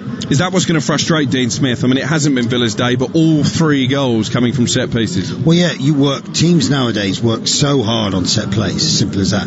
They would know what James is about. I mean, it's 2 poor fouls that they've given away in and around the edge of the box. free-kicks, and you can't do that. Even if he just scores one of them, it's too many opportunities that you're given. And even that's where Southampton, even though they played really well and they've controlled the game, every single time, a corner, wide free kick, they look a threat. And that's definitely got to be a worry for Aston Villa. James Ward-Prowse, the 9th player in Premier League history to score 2 goals direct from free kicks in the same game. The first since Christian Eriksen for Tottenham against Swansea back in 2015. Don't quote me on it, Jason, but I'm not sure a player has ever scored a hat-trick of free kicks in the same game. Well, the form that he's in, the free kicks that Villa are giving away in poor areas, he's going to have another chance, mate. There's no doubt about it. And like I said, it wouldn't surprise me if he does get his hat-trick. And we were talking before the game about the various permutations. We knew that Southampton would be up to third with a win. They needed a 4-goal victory to overtake Everton in second. I said that wouldn't happen. It might now. Well, if it carries on doing what it's doing, like I said, Southampton really haven't got out of second gear. They've been so comfortable, as simple as that. Now, it sounds silly, it's always that scenario. If Villa need this next goal, as simple as that, because it's proven in games gone by over the last couple of weeks that teams do struggle. I mean, they get a goal against Southampton, who are in total control. It will be their problem if they give Villa a sniff to get back in the game. You never know what's going to happen. Still 3 more commentaries to come across the afternoon here on Premier League Live. Manchester United against Arsenal, undoubtedly the highlight. That's a 4:30 kick-off. Tottenham against Brighton is at 7:15. On the way at 2 o'clock, we've got Newcastle at home to Everton, and Carlo Ancelotti wants his players to regain focus against the two. We have to analyze the game that we played against Southampton. Little details condemned us, so we have to be focused there, more focus on the little detail, more concentration, more concentrated in certain situations. It will be a different game against Newcastle, and so we have to be focused on what we have prepared. That was Carlo Ancelotti looking ahead to Everton against Newcastle. Everton, of course, beaten Jason Dodd quite comfortably in the end by Southampton last weekend. Was that a bad day at the office? Yeah, it was, because I've been really impressed with Everton. I mean, they've been fantastic. And it was. They just had an off day. Southampton, as we've seen today, they're in decent nick. They're in good form. But from an Everton point of view, this is where you find out about them. Like I said, they've had a poor result and a poor performance. So now they've got to put it right. So I'm sure that the manager, with the vast experience that he's got, he's going to be looking for a reaction. And would you expect them to get a positive result in that game? I think so, yeah. Like I said, I've been like attack-wise, they've been options everywhere. They got goals around. They become solid. As simple as that. Is it a blip? We'll find out this afternoon. Well, certainly a blip in the first half for Aston Villa. They are 3-0 down against Southampton, who have dropped 37 points from winning positions under Ralph Hause. So I guess, Jason, a little bit of hope in that statistic for the home team. I don't think so, mate. 3-0 in total control. I can't imagine, just looking at Ralph on the side of the pitch there, he won't let you go off the ball. He'd be up and down that touchline. He'd be demanding from the players. And if anything, I can see Southampton maybe going on and scoring more goals. And you've spent enough time with centre forwards over the course of your career to know that Danny Ings and Che Adams will be furious that their team are 3-0 up away from home and they haven't scored yet. Totally. And from a Southampton point of view, that's good. That was one area that as supporters we're moaning at. You can't keep relying on Danny all the time, and Shea in the form that he's in. So now it's up to the other players to start coming to the party, and a wonderful captain in James is doing just that. Yeah, captain's performance from him, no question about that. Phil has tweeted us at TalkSport Live, more goals, Saints loving our academy. Southampton captain James Ward-Prowse, very much a hometown hero with 2 excellent free kick goals, adding to Yannick Vestergaard's header from a Ward-Prowse corner. That after Southampton had an own goal from Ezri Konsa, chalked off by VAR. It's been a dominant performance from the men from the South Coast. Can they maintain it in the second half? We will find out very shortly. And what kind of response will Dean Smith get from his Aston Villa side? All of those questions will be answered in the next 45 minutes or so. It's Aston Villa 0, Southampton 3, the half-time score. You are listening to Premier League Live. As darkness sweeps around the globe at 8 p.m. on the 18th of November, 25,000 people worldwide will pull their running shoes on to hit the road for a virtual 5 or 10k at Run in the Dark. I'm Mark Pollock, and by joining us to Run in the Dark this November, you'll be supporting the Mark Pollock Trust and our charity partner Collaborative Cures, whose mission it is to cure paralysis in our lifetime. Register now at runinthedark.org and get your medal, your flashing armband, and your Run in the Dark virtual timing app. Thank you. I was never good at spelling. I could read just fine, but I would be afraid if anybody asked me to do anything involving spelling. But since doing the course, all that has changed. I am braver. In fact, I feel braver than ever now. You know, you're never too old to learn. Never. If reading, writing, maths or technology is holding you back, take the first step. Free phone 1-800-2020-65 or text LEARN to 550 to see how we can help. This free and confidential service is supported by your local ETB, Solis and Nala. Create the Premier League atmosphere at home with Harvey Norman, the home of the big screen. Feel like you're on the pitch with our stunning range of 4K smart LED and OLED TVs from LG, starting from just $449. Plus, hear every kick, save, tackle, decision with LG's best-in-class soundbars. Get TV ready for all the big games with Harvey Norman. Shop online today or safely in our spacious stores. Harvey Norman, home of the big screen. Demanding a high performance from your team? You should be demanding the same from your tires.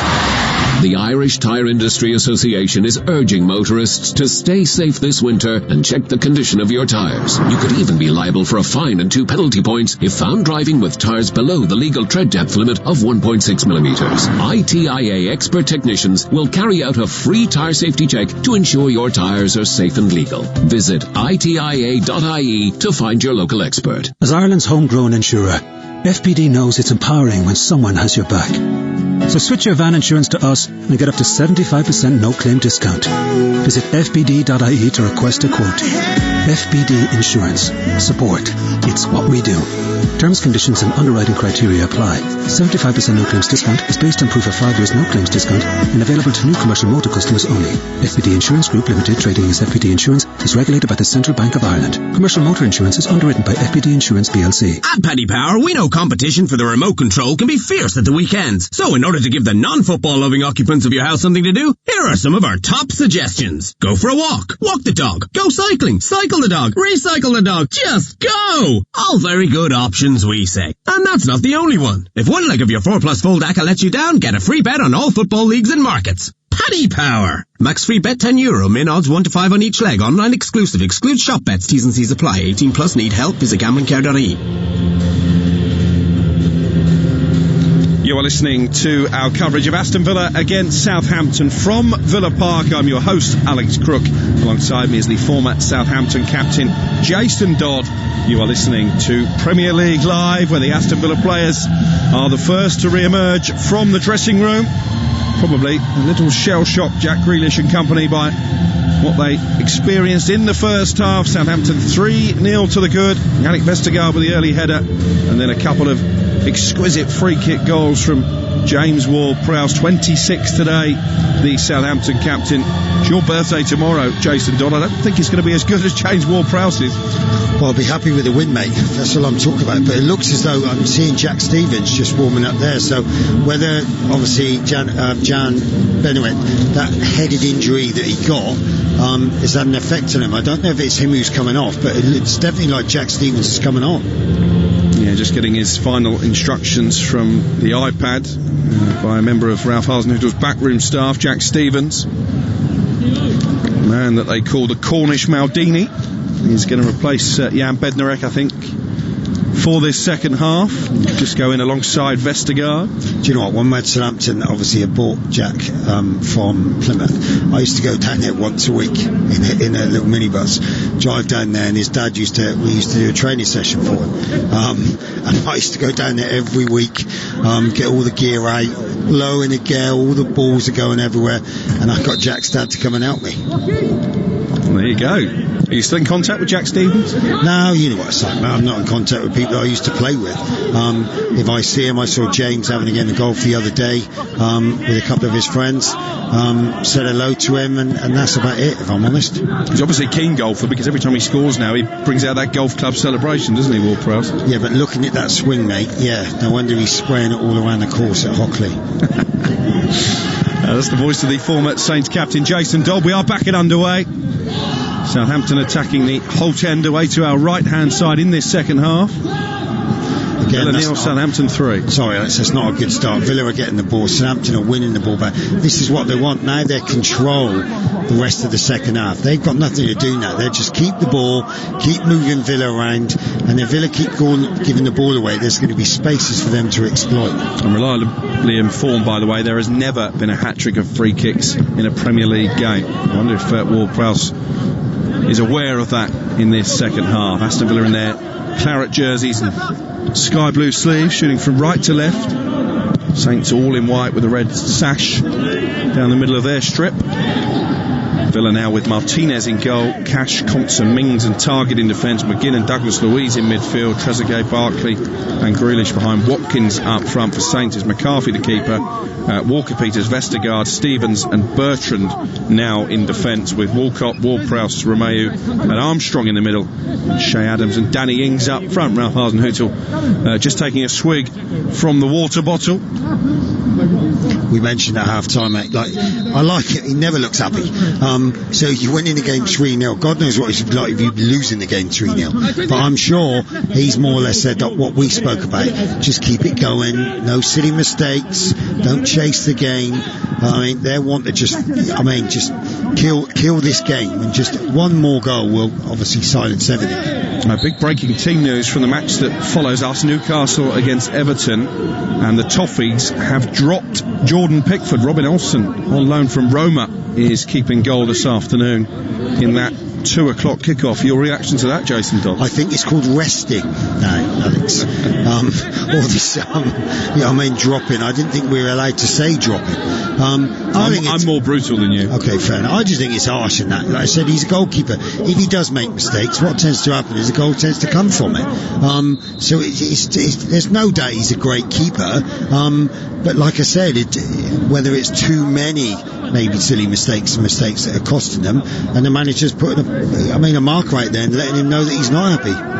Yeah, we'll have full team news from that game, I'm sure, in the build-up to kick-off here at Villa Park. Southampton still leading by 3-0. Danny Ings trying to put Ezri Konsa under pressure down by the corner flag, and Konsa has cleared into the stands, and it will be a Southampton throw. The visitors continue to look the dominant force in this game, looking for a 4th successive victory against Aston Villa, unbeaten in their last 7 Premier League meetings before today. And as it stands, Ralph Hasenhüttl's side up to 3rd place in the Premier League table, 13 points from their 7 matches, and they will be 5 unbeaten after losing the first 2 games of the season. And I think the manager came out, they were 2 tough games in that at the start, but like I said, it's just a gradual. They just seem to be picking up the pace, looking more controlled, and like even today, even though you have a look at the keepers, Martinez hasn't really had a lot to do, but they're 3-0 down. We've got Newcastle at home on Friday night next Southampton. They will fancy their chance in that one as well. Well, it sounds silly after obviously the performance last week against Everton. Anyone that's Southampton, teams will not like to play against them. They're full of confidence, they've got goals all over the pitch, and they're looking rock solid. Che Adams there forcing Matt Targett to head the ball out of play. It will be a throw-in for the team in white. We've played 5 minutes in the second half, still no change in the half-time score. James Ward-Prowse, of course, now out on his own in terms of free kick goals in the Premier League for Southampton, 1 ahead of Matt Le Tissier with 8, following that double in the first half as Walker-Peters tries to flick it forward for Armstrong. Ward-Prowse with a stooping header, a little backheel clearance from Douglas Luiz, and then Targett plays it over halfway. Bit of a nervy moment for Jack Stevens, who makes a hash of the clearance and concedes a throw. See, that surprises me that Tiz has only scored 7 goals. I'm like, from set plays. Okay, he scored a shed load of other goals everywhere, but I mean, he was absolutely amazing from a dead ball. I guess that goal that we were talking about against Wimbledon probably wouldn't count as a free kick goal because he flicked it up to himself, didn't he? Yeah, that is so true. Effectively that's from open play. That's one chalked off the list. Here is John McGinn. I think he's gone back to Tiz, Alex. Oh my God. Like I said, people used to say, the goals that he scored. Yeah, what has he scored? 190 odd goals or whatever. But honestly, this was daily. the goals that he used to score on the matches were magnificent. We used to see that daily, and it was just unbelievable how he was able to do that. I'm not going to lie, mate, I did try. Didn't really work for me. Can you imagine what sort of player he would be in the modern game now with the dietitians and the physicians? Because obviously in your day players looked after themselves very differently. In fact, if you see Matt Le Tissier now, he probably looks fitter than he did when he was playing.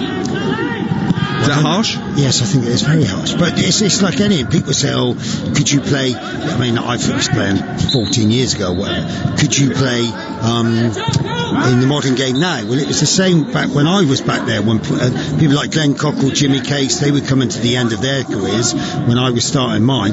They were absolutely amazing players. So my argument would be, yeah, they could do, because they're fantastic players. Grealish with a cross into the area. Good delivery, good save. Trezeguet's header, saved with the legs at the near post by McCarthy. First time he's been seriously tested, and he was up to the task. That's the first time that Villa have got in behind Southampton. A quickly taken free kick. Jack put a lovely little ball there, and then Trezeguet did everything right, headed it into the ground. That's a great save by Alex. Long ball forward by Martinez, over the head of Ryan Bertrand, the left back, and kept in play by Trezeguet in the yellow boots. Here is Douglas Luiz now, knocking it around Walcott and crossing deep into the area. Grealish with a header down. Another great save by McCarthy to claw the header away. Down low to his left-hand side. Aston Villa finally creating opportunities, and they've got a corner. But again, they're getting in behind Southampton. Great delivery into the box.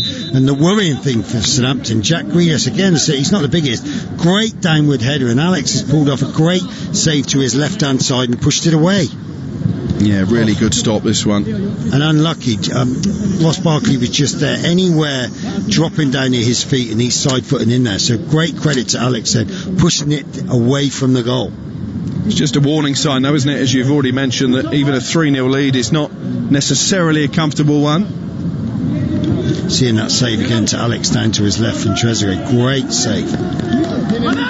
Here comes the corner for Aston Villa, their fifth of the game. It's going to be taken over on the right-hand side by Barkley. Towards the near post, Armstrong cushions it clear, and then Theo Walcott tries to run it upfield, and in the end has to settle for a throw-in halfway inside his own half. Sorry, Alex, I think the difference is there, like the delivery, poor delivery. I mean, you work really hard at that, and you on the training ground, you work at set plays to move around, but if you're not beating that first man, you've got no chance.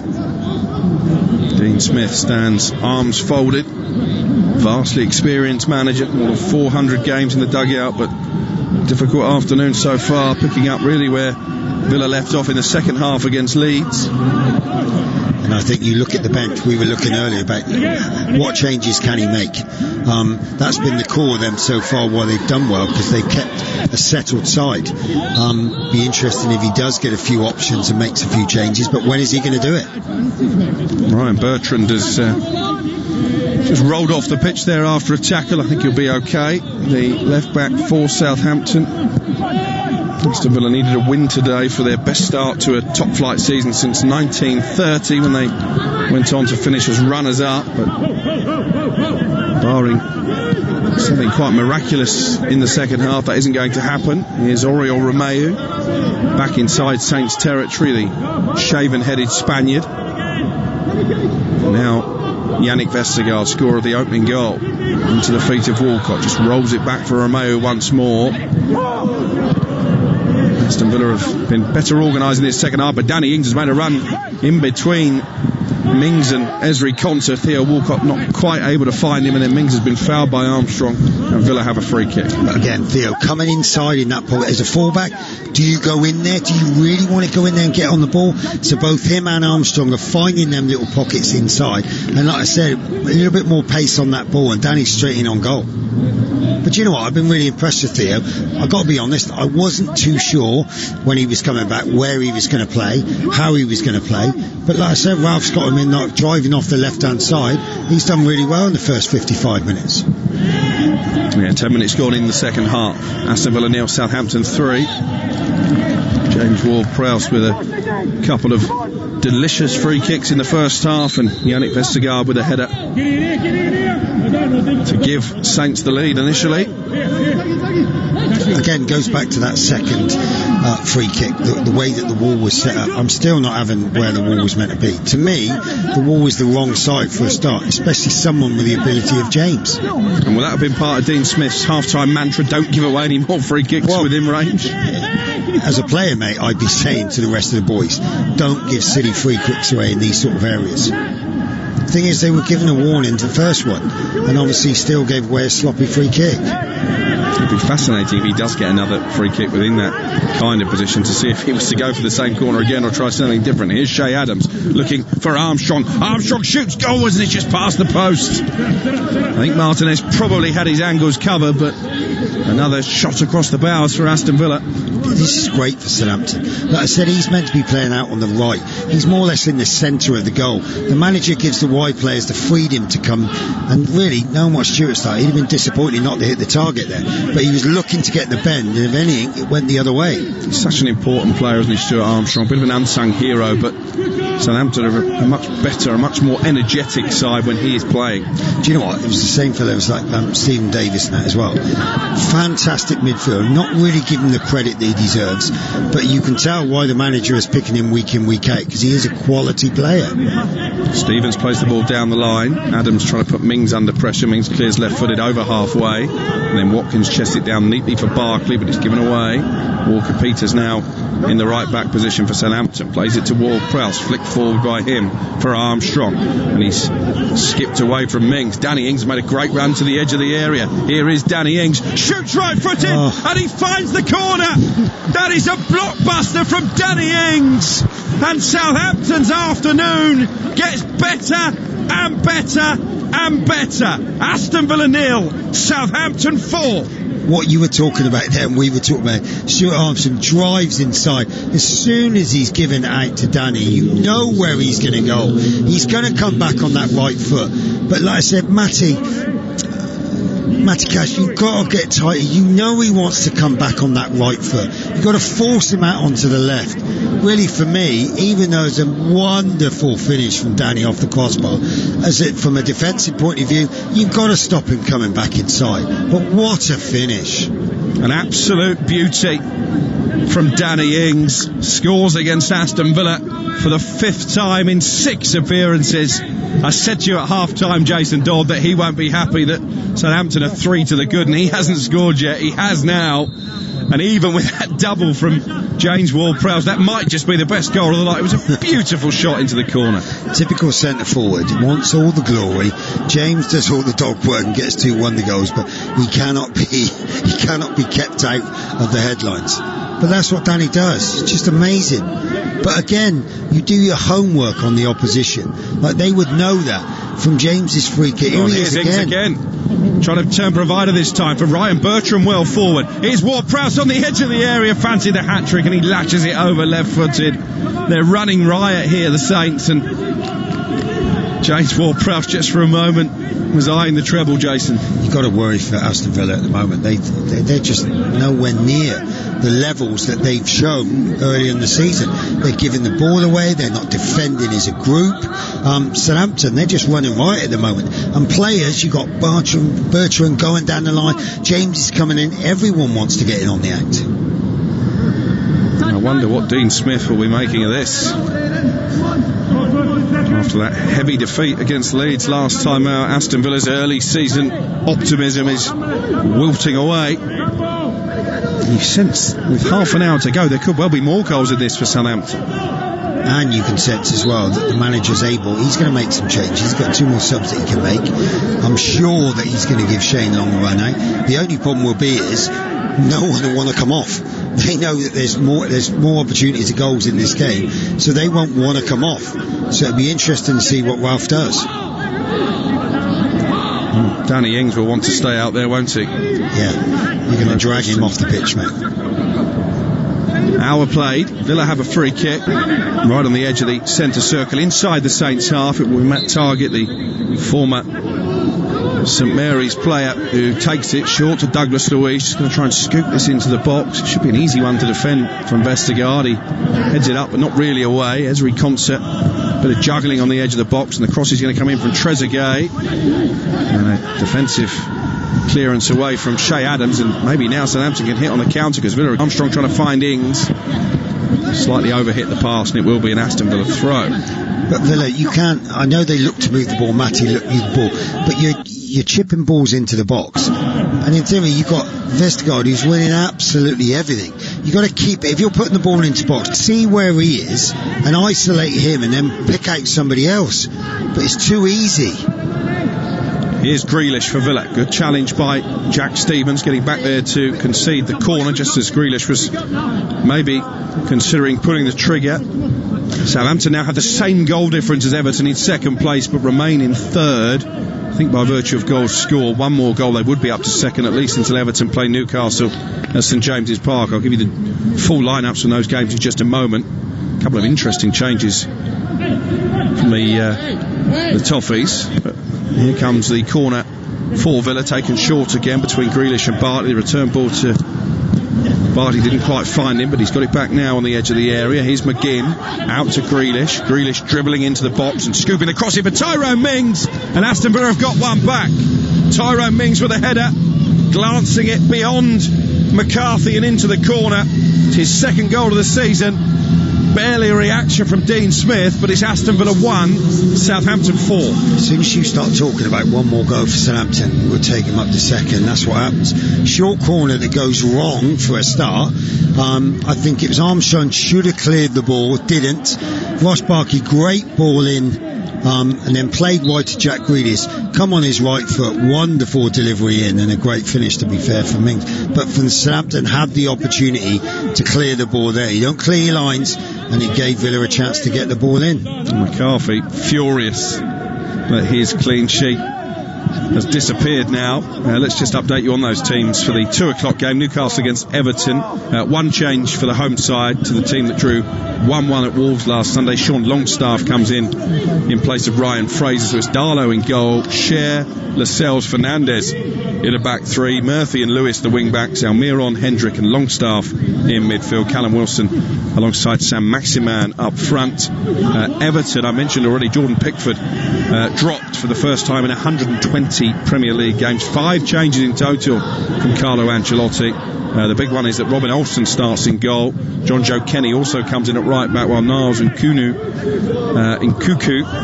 is in along with Andre Gomez and Fabian Delph. Olsen in goal, Kenny, Mina, Keane and Kunku in defence, with Decore, Allan and Gomez in midfield, Delph and Sigurdsson, according to this, alongside Calvert-Lewin in a front three. Not sure that Fabian Delph will be that advanced, but we'll find out with Andrew Self at 2 o'clock once we're finished at Villa Park. 4-1 Southampton lead.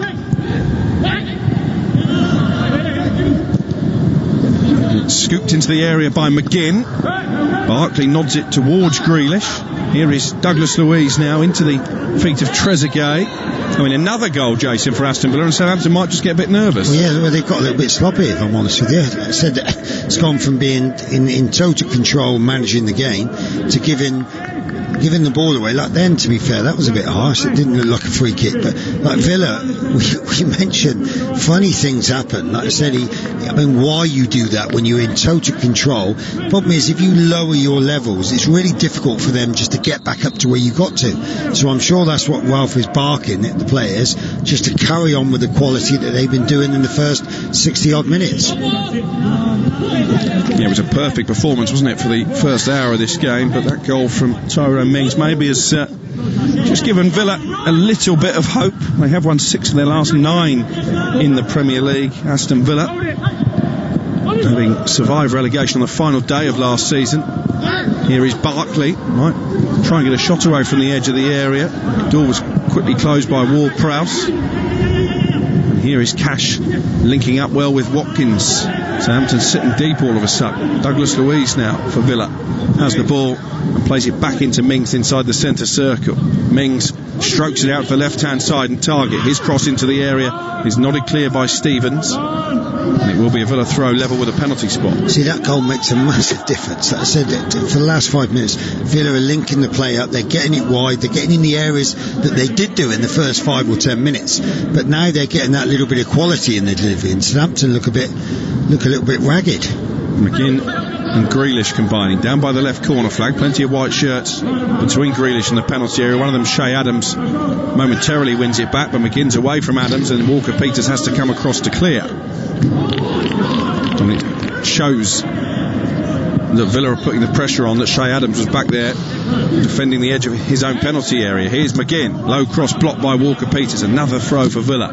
Best spell of the game for them. Yeah, they're getting in good areas, they're getting in behind, especially down this left hand channel. Matty Targett's got wonderful left delivery, and then Jack Grealish can come in on the right. So really it's, I'm not saying it's a worry, but like I said, Southampton don't want to be conceding another goal, because Villa just seem to be growing in confidence even though they're 4-1 down. Here's Targett, and he's gone down inside the penalty area. Half-hearted appeals for a spot kick. Walker-Peters, I think, just shoulder barged him off the ball. It's going to be a goal kick for Southampton unless VAR intervene. That's what's called looking for a penalty. There is a little, nudge from either of them, but like I said, I know it's saying silly. Matty went down, for my opinion, too easy. He could have drove on then as well. There's a change here for Aston Villa. Matty Cash is making way. I think it's Ahmed El Mohammadi who will be coming on. Carries a bit more of an attacking threat. I think that's what they'll be looking for now. But the only thing is, that opens up then Southampton, which are very good, is they're going to counter against it. It's only El Mohammadi's second Premier League appearance this season. His first was in the 7-2 win against Liverpool, coming off the bench that afternoon. And that just shows the topsy-turvy nature of this season, that Villa can beat the champions 7-2 one minute and then find themselves 4-1 down at home against Southampton the next. And that was a great performance for them as well. You can't say that it was an off day for Liverpool. Villa were just fantastic. Here's Jack Grealish teeing up McGinn on the edge of the area. Again, Shea Adams back there helping out defensively. It's with Grealish with those socks rolled down to the ankles, crosses, right footed towards the far post, and just scoops behind and out for a goal kick. 68 minutes played. Villa 1, Southampton 4. Much better than Villa, though. That's the man who's going to get him back in, is Grealish. They need to get it out to him. Again, as a defender, if someone's playing out on the left, you're expecting him to go down to the byline and cross, but he's got the ability to just check and whip a great ball in there. The problem there, though, they didn't have enough bodies in the box to attack the ball. Ralph Hasenhüttl still patrolling his technical area. Won't be particularly enamoured with what he's seen from the last 5 or 6 minutes after Southampton stormed into that 4-0 lead. Vestergaard with a header, 2 free kicks from Ward-Prowse, an absolute peach from outside the penalty area from Danny Ings, but Tyrone Mings with a glancing header to at least get Villa back on the score sheet and give them something to fight for in this final quarter of the game. Here is Jack Grealish, the Villa captain, over the halfway line. He's got Targett, who's made a good run to the left. Watkins waiting for a cross in the centre. Instead, Targett plays a 1-2 with Barkley and then scoops it over the head of Ward-Prowse, and it's collected by Barkley down by the corner flag. Targett with a good cross, left-footed, towards the far post, brought down by Trezeguet. And there was a really good block from Yannick Vestergaard, putting his body on the line there as Trezeguet let fly right-footed. Oh my God, that was a fantastic. Matty Targett whipped it in. I think Ryan Bertrand got caught under the ball, chested down. Like I said, this was firing it. Vestergaard just flew himself at it. And wonderful block just on the edge of the 6-yard box. Yeah, that may well have been destined for the far corner from Trezeguet. That might be the warning that Southampton need. The last 10 minutes, they've just not got into the game. They haven't got the ball down and played. If anything, they can't get the ball off Villa. I suppose Dean Smith will be asking, where's this performance been over the opening hour of the contest? But it tends to be that, 4-0 down, there's no pressure whatsoever. Then, in theory, in everyone's eyes, the game is gone. So then they become a little bit more relaxed and more freedom, and that's what we were hoping to get from the very start. Here's Walker-Peters for Southampton, just trying to get a feel of the ball now inside their own half. Stevens goes back to McCarthy. It wasn't the most convincing of passes, and McCarthy eventually clears it over halfway, where it's won back by Tyrone Mings, the Villa goal scorer. Here is Ezri Konsa. Back to Martinez, all in green, the Villa goalkeeper and FA Cup winner with Arsenal last season. Sprayed out now to the right hand side, and the substitute El Mohammadi for Villa. But look, Villa like this. There's a lot more. They've made the pitch a lot bigger, so they're able to keep hold of the ball. The problem is Earlier on, they kept giving the ball away, so Southampton were in great areas. Now they're keeping it, and they're linking some great play up. El Mohammadi with a cross. Grealish made a good run to the far post, and he's picked him out over the head of Walker-Peters. Grealish just rolls it into the feet of Targett, gets it back from the fullback. Here is Grealish trying to play it through for Targett again. Walker-Peters there, but can't get it away, and it's going to be Targett across from the byline, chested down again by Trezeguet, and this time the volley is saved to the near post by McCarthy. Come on, Southampton have got to get back into this game. I think they took the foot off the gas, and they're just going through the motions at the moment, and Villa look decent. They're linking the play up. Every time the ball's going into the box, they're creating opportunities, and this last skip challenges or Alex in goal stopping it, Southampton have got to get back to doing what they were doing earlier in the game. 19 minutes to go. Aston Villa 1, Southampton 4, but really for the first time momentum seems to be with Villa. It's still a massive uphill task, and Che Adams there has outmuscled Konsa. Mings comes across and helps out his fellow central defender, and it's collected by Danny Ings just inside the Villa half. He goes back to Vestergaard, and now Stevens takes over. Stevens away from Barkley, good run forward into Villa territory, and then plays it out to the left, and Bertrand. This is James Ward-Prowse, the captain for Southampton, just trying to take the sting out of this Aston Villa fight back. Vestergaard will go all the way back now to McCarthy. Right-footed clearance from him. Tyrone Mings brings it down on the chest under no real pressure, and we'll go back to Martinez inside the Villa penalty area. Here is Mings again. Konsa now out to the right, and El Mohammadi. He looks to go down the line. Flicked forward by Trezeguet, but Vestergaard there ahead of Barkley, and this is James Ward-Prowse in some space into Armstrong. Adams with his back to goal turns away from Mings. He's played it through for Danny Ings, who's onside. Danny Ings up against Martinez, lifts it over the goalkeeper, and I think the flag has gone up belatedly. It's a great finish by Danny Ings, but the goal won't stand, and it's a free kick for Villa. The link-up play with great ball into Che Adams. He saw Danny. He did look a little bit offside. A little bit. He's about 2 yards offside. But again, it's like Matty Targett. Everyone stopped, and then just waiting for him to either miss or put it in the net to come back to it. Just do it straight away. Well, it is the new regulations that the assistants are told to keep their flag down until the players come to a natural conclusion, so that if they get it wrong, VAR can intervene. That's a ball clearance by Ward-Prowse. Barkley with a curler over the bar. Again, still 4-1 to Southampton. Sorry, Alex. Yeah, the game's getting a little bit sloppy now. This is what Villa want.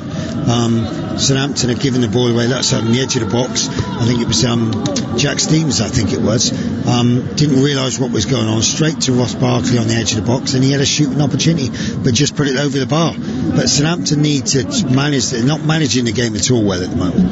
They're giving the ball away in silly areas, and they're just, creating pressure on themselves all the time. And that will frustrate Ralph Hasenhuttl, won't it? We know he's a perfectionist, and he won't be particularly pleased with the second half performance. No, because he'll have other games where the games are going to be tighter.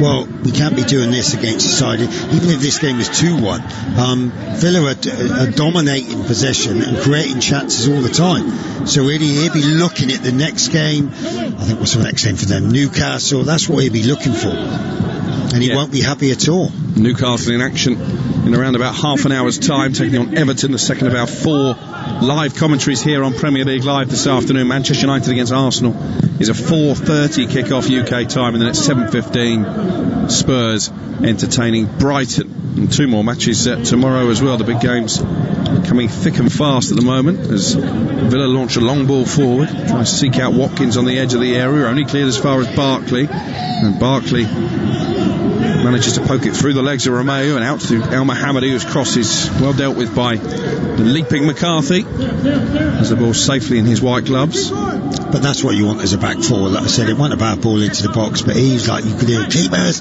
he come out. Obviously, attackers are going to be looking around, worried that they're going to get smashed. That's what you want as a back four. Keeper being positive. McCarthy half volleys it forward into Villa territory. Mings there ahead of Che Adams. Romeu trying to win it back, but it's with John McGinn inside the centre circle. Steers it out to Grealish on the left hand side. Grealish forward to Watkins. Watkins trying to skip away from Stevens, crosses, and it's Romeu facing his own goal, who clears it behind for a corner. The thing is, you got Mings in the box here. He won the ball back, drove forward, and like I said, which they didn't have early in the game. They're getting bodies in the box, so they are causing Southampton problems. 15 minutes plus stoppage time remaining. Aston Villa 1, Southampton 4 the score. Short corner again, Watkins with a cross this time, and it's going to come to the far post, and it's another excellent save by McCarthy. The half volley from Trezeguet into the ground. It bounced up at a kind height, but McCarthy still had to make the save. But again, short free kick. Southampton switching off, which I think they've done, and it's one of those where it's gone into the ground, but what a save from McCarthy. Really earning his money in the second half, Alex McCarthy. 2 or 3 excellent stops now. Here's Douglas Luiz for Villa. Out to the right to Trezeguet, who has posed a threat. Now Douglas Luiz marauding forward. The number 6 for Aston Villa. He's got 2 Saint strikers to contend with, and in the end Che Adams does well and forces Douglas Luiz to take the ball out of play. Do you know what? That is fantastic. You got the 2 centre forwards were in deep in Southampton left back territory, chasing the ball down to get it. Worrying sign for Southampton at the moment is you've got Bertrand who's gone down injured. So I'm hoping it's not cramp, but I'm hoping it's not nothing serious. He's off the pitch as well, Bertrand, as we watch a replay of the excellent one-handed stop from McCarthy, keeping out the volley from Trezeguet. Did everything right, really. Trezeguet hit it into the ground, and it spins up and it's clawed over for the corner. But from Southampton, Ryan's been caught 3 times now. Balls is not one of his stronger points. Balls into the box, defending the balls in there, but he keeps getting caught under the ball. And like I said, luckily there, Trezeguet smashed it down into the ground. But Alex, well, he's been fantastic. We moaned at half-time saying that he hadn't had a lot to do. Well, he certainly drew his money this afternoon after some of the saves he's made. There are 2 players down injured, 1 for each side, Douglas Luiz and Ryan Bertrand, as Jason Dodd has already alluded to. It's Douglas Luiz who's receiving treatment off the pitch. Bertrand just sat on the edge of the penalty area with 12 minutes remaining. Aston Villa 1, Southampton 4. Looks like Nathan Redmond is going to be coming on for the Saints. It's one of those, I think he was going to make a change, and then all of a sudden obviously Ryan is well, they don't really have a defender on the bench, do they, now that Stevens has come on? So maybe Redmond might have to come and play at left back. Maybe, or knowing what James is about, James will probably go down there and play at left back. Ibrahima Diallo, the summer signing, French under-21 international, is also being readied. Douglas Luiz hobbles back to his feet. Ralph Hasenhuttl just doing a bit of reorganising, the Southampton manager. And looks as if Ryan Bertrand's afternoon is over, which is a blow for him and for Southampton with that game against Newcastle. Only a few days away, Friday night, starting the next Premier League weekend. It's Diallo who is coming on, and Nathan Redmond actually has gone and sat back down again, Jason. Yeah, I don't think he looked too happy then. It's one of them, you just think you're coming on, you're winning 4-1, you've got 12 minutes left, it'd be a nice little part of the game, but then he's sent back. But like you said then, it'd be interesting to see who does go across and fill the left back role.